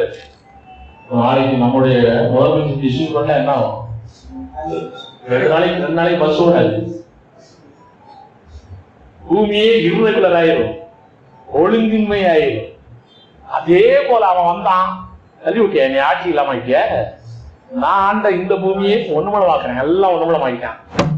அவர் பார்த்து இந்த கொண்டு போய என்னால உண்டானவன் இத ஒருத்தருமே இல்லாம வெறுமை ஆக்கிறேன். கம்ப்ளீட். நோவா காலத்துல கூட 8 பேர் காக்கப்பட்டாரு. நோவா காலத்துல கூட சகல மிருகங்கள் ஜீவன்கள் எல்லாம் காக்கப்பட்டாங்க. ஆனா இங்கே ஒண்ணு கூட எல்லாம் வெறுமையாய் ஆகிவிட்டது. இது ஒரு காலம், பூமி அழிக்கப்பட்டது. 2வது ஒரு காலம் வரப்போது. 2 பேதுரு 3ஆம் அதிகாரம் 7ஆம் வசனம் சொல்லுகிறது, இப்பொழுது இருக்கிற வானங்களும் பூமியும் அந்த வார்த்தையினாலே அக்கினிக்கு இரையாக வைக்கப்பட்டு, அந்த வார்த்தையினாலே அக்கினியினால் தான் இந்த பூமி அழியும். சுனாமியில அழியாது, கஜாவில அழியாது, வெள்ளத்தினால் அழியாது. ஆண்டவர் அழிக்கிறான்னு சொல்லிவிட்டு ஏமாத்திட்டு இருக்காது. தீர்க்கதரிசன வேலையெல்லாம் பொய்மாலம் பண்ணிட்டு இருக்காதீங்க. நம் தேவன் சொல்லுகிறதை செய்கிறவர். ஜலத்தினாலேயும் வெள்ளத்தினாலேயும் நான் அழிக்கவே மாட்டேன் சொல்லிட்டார். அவர் தீயினால் தான் அழிப்பேன் என்று சொல்லியிருக்கிறார். இந்த பூமி தீக்கு இரையாக வைக்கப்பட்டிருக்கிறது. அதனால முதல் அழிவுக்கு பின்னாலே பூமி இருந்தது. அதே 1ஆம் பூமி இருந்துச்சு, அந்த பூமியை சரி பண்ணார். அதே போல அக்கினியினால் அழிக்கப்பட்டதுக்கு பிற்பாடும் பூமி இருக்கும், அதையும் தேவன் சரி பண்ணுவா. ஆங்கிலத்துல 2 பேர் 3:10 போட்டிருக்கு. 3:10 இங்கிலீஷ்ல உள்ள வாசிங்க. 2 பேர் 3:10. கர்த்தருடைய நாள் இரவில் திருடன் வருகிற விதமாய் வரும், அப்பொழுது வானங்கள் மடமட என்று அகன்று போகும். மடமடவென்று அகன்று போகும் போட்டிருக்குல்ல, இது எப்படி போட்டிருக்கு? and shall pass away. கிரேக்கத்துல போட்டிருக்கு பெரோச்மியா. அப்படின்னா என்னன்னா, ஒரு நிலையிலிருந்து இன்னொரு நிலைக்கு மாறும். அதுதான் அதனுடைய அர்த்தம். பூமி, இந்த பூமி என்றென்றைக்கும் நிலைத்திருக்கும். பிரசங்கி 1:4 வாசிங்க. ஞானி எழுதுற பிரசங்கி 1:4. இதோட முடிக்க போறோம். ஒரு சந்ததி போகிறது, ஒரு சந்ததி போகிறது, மறு சந்ததி வருகிறது, மறு சந்ததி வருகிறது. பூமியோ என்றென்றைக்கும் நிலைத்திருக்கிறது, பூமியோ என்றென்றைக்கும் நிலைத்திருக்கிறது. மத்தேயு 5:5 மலைப்பிரசங்கம். நம்ம ஆண்டவர் சொல்றார், வாசிங்க. சாந்த குணமுள்ளவர்கள் பாக்கியவான்கள், அவர்கள் பூமியை சுதந்தித்துக் கொள்வார்கள். சாந்த குணம் நமக்கு இருக்கு வச்சுங்க. சாந்த குணம் உள்ளவன் தானே பரலோகத்துக்கு போவான். அப்ப பூமி நமக்கு சொந்தம் இல்லையா? எங்க போனாலும் நமக்கு சொந்தம் பூமி. இந்த பூமி நமக்கு தான். அவன் ஏசாயா 60:21 வாசி. ஏசாயா 60:21.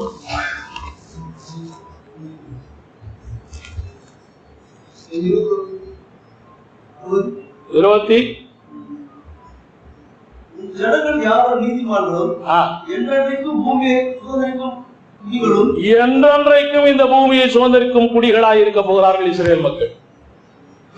அதனால அதை பத்தி கவலையா வேண்டியதில்லை. அதனால உலகம் நாம் நினைக்கிற மாதிரி அழிஞ்சு போகாது.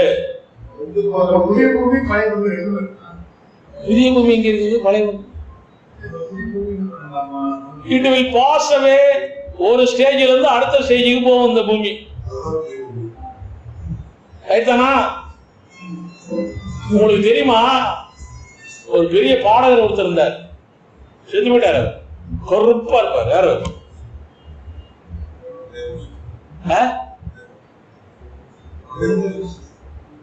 அந்த ஆளை சொல்லலைங்க, நான் சினிமா பாடகரை சொல்லிட்டு இருக்கிறேன்.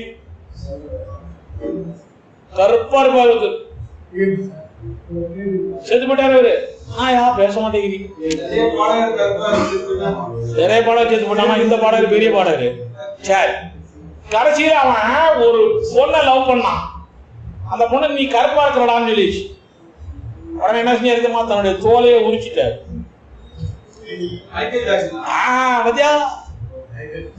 மைக்கேல் ஜாக்சன், நீங்க தமிழ்நாட்டையே பார்த்துருக்கீங்களா? அப்போ தோலையே உரிச்சிட்டாரு, சோப் ஆயிட்டாரு. உடனே அந்த அம்மா கல்யாணம் முடிச்சுக்கிச்சு. அப்போ இந்த பாடி ஒரு நிலையிலிருந்து அடுத்த நிலைக்கு மாறுது, புரியுதா? அதே போலதான் இந்த லேண்ட் ஒரு நிலையிலிருந்து அடுத்த நிலைக்கு மாறுது. ஆமா, அர்த்தம் சொல்றேன். இந்த பூமி, இந்த லேண்ட் சரிதானா? கொஞ்சம் மூழ்கிச்சு.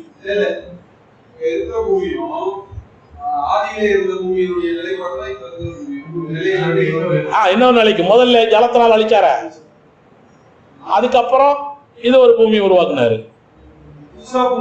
புதுசா படைக்கல, சேஞ்ச் பண்ணாரு, அவ்வளவுதான். இதுக்கப்புறம் இங்க இருந்து இன்னொன்னு இதே பூமிதான். காலையிலே இருக்காதுன்னு வெளிப்படுத்த 21, 22 வாசிங்க போய். சமுத்திரமே இருக்காதுன்னு போட்டிருக்குது இல்ல, வெறும் பூமிதான். ஆனா ஆறுகள் உண்டு போட்டுருக்கு. ஆறுகள் எங்க போய் தண்ணி போய் விழுவுதுன்னு தெரியல. நின்றுகிட்டே இருக்கும் போல தண்ணி. இல்லையா? கடல் கிடையாது, சூரியன் இல்லை, சந்திரன் இல்லை, ஒன்னு இல்லை, அவரே வெளிச்சம்.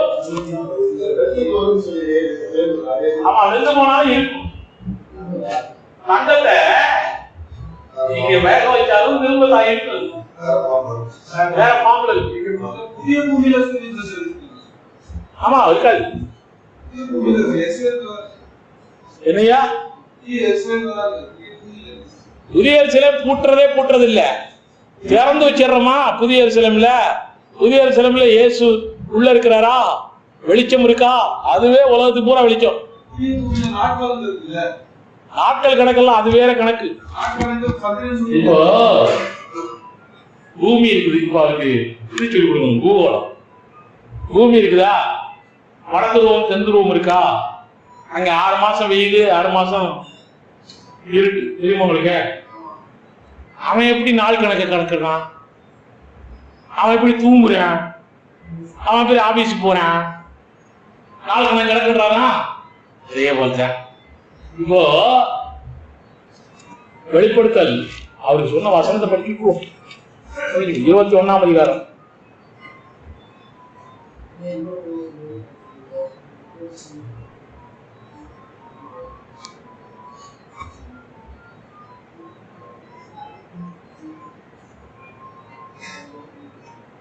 அவர் என்ன சொல்றாரு? நகரத்துலதான் சூரியன் சந்திரன் இருக்காது, வெளியே இருக்குன்றார். இல்ல, நகரத்துக்கே சூரியன் சந்திரன் இல்ல, வெளியும் இருக்கா. சரி, 23 வாசிங்க. முன்ன நகரத்துக்கு வெளிச்சம் கொடுத்த சூரியனும் சந்திரனும் அதற்கு வேண்டுவதில்லை, இதனுடைய மகிமையே அதை பிரகாசப்படுத்துது, ஆட்டுக்குட்டியானவரே அதற்கு விளக்கு. இது இருக்கு நகரத்துக்கு. அதோட சேர்ந்து அடுத்த வசனத்தை வாசிங்க. ரட்சிக்கப்பட்ட ஜனங்கள் அது வெளிச்சத்தை நடப்பார்கள். யார் அவன்? யார் இந்த ஜனம்? புதிய பூமியில் இருக்கிறவன். புதிய பூமியில் இருக்கிறவன் இந்த வெளிச்சத்துல தான் நடப்பான். எந்த வெளிச்சத்துல? புதிய எருசலேமில் இருந்து வரக்கூடிய வெளிச்சத்திலே நடப்பான். 100 வயது சென்று அது 1000 வருட காட்சி. இதுல இல்ல, அது 1000 வருட காட்சி. மோசேயை போல யோனாவை போல எதிர்ப்பு நாமே செய்தோம். பாசக்கயிறு விழுந்த போதும் தூக்கி எறிந்து நின்றோம். மோசேயை போல யோனாவை போல எதிர்ப்பு நாமே செய்தோம். பாசக்கயிறு விழுந்த போதும் தூக்கி எறிந்து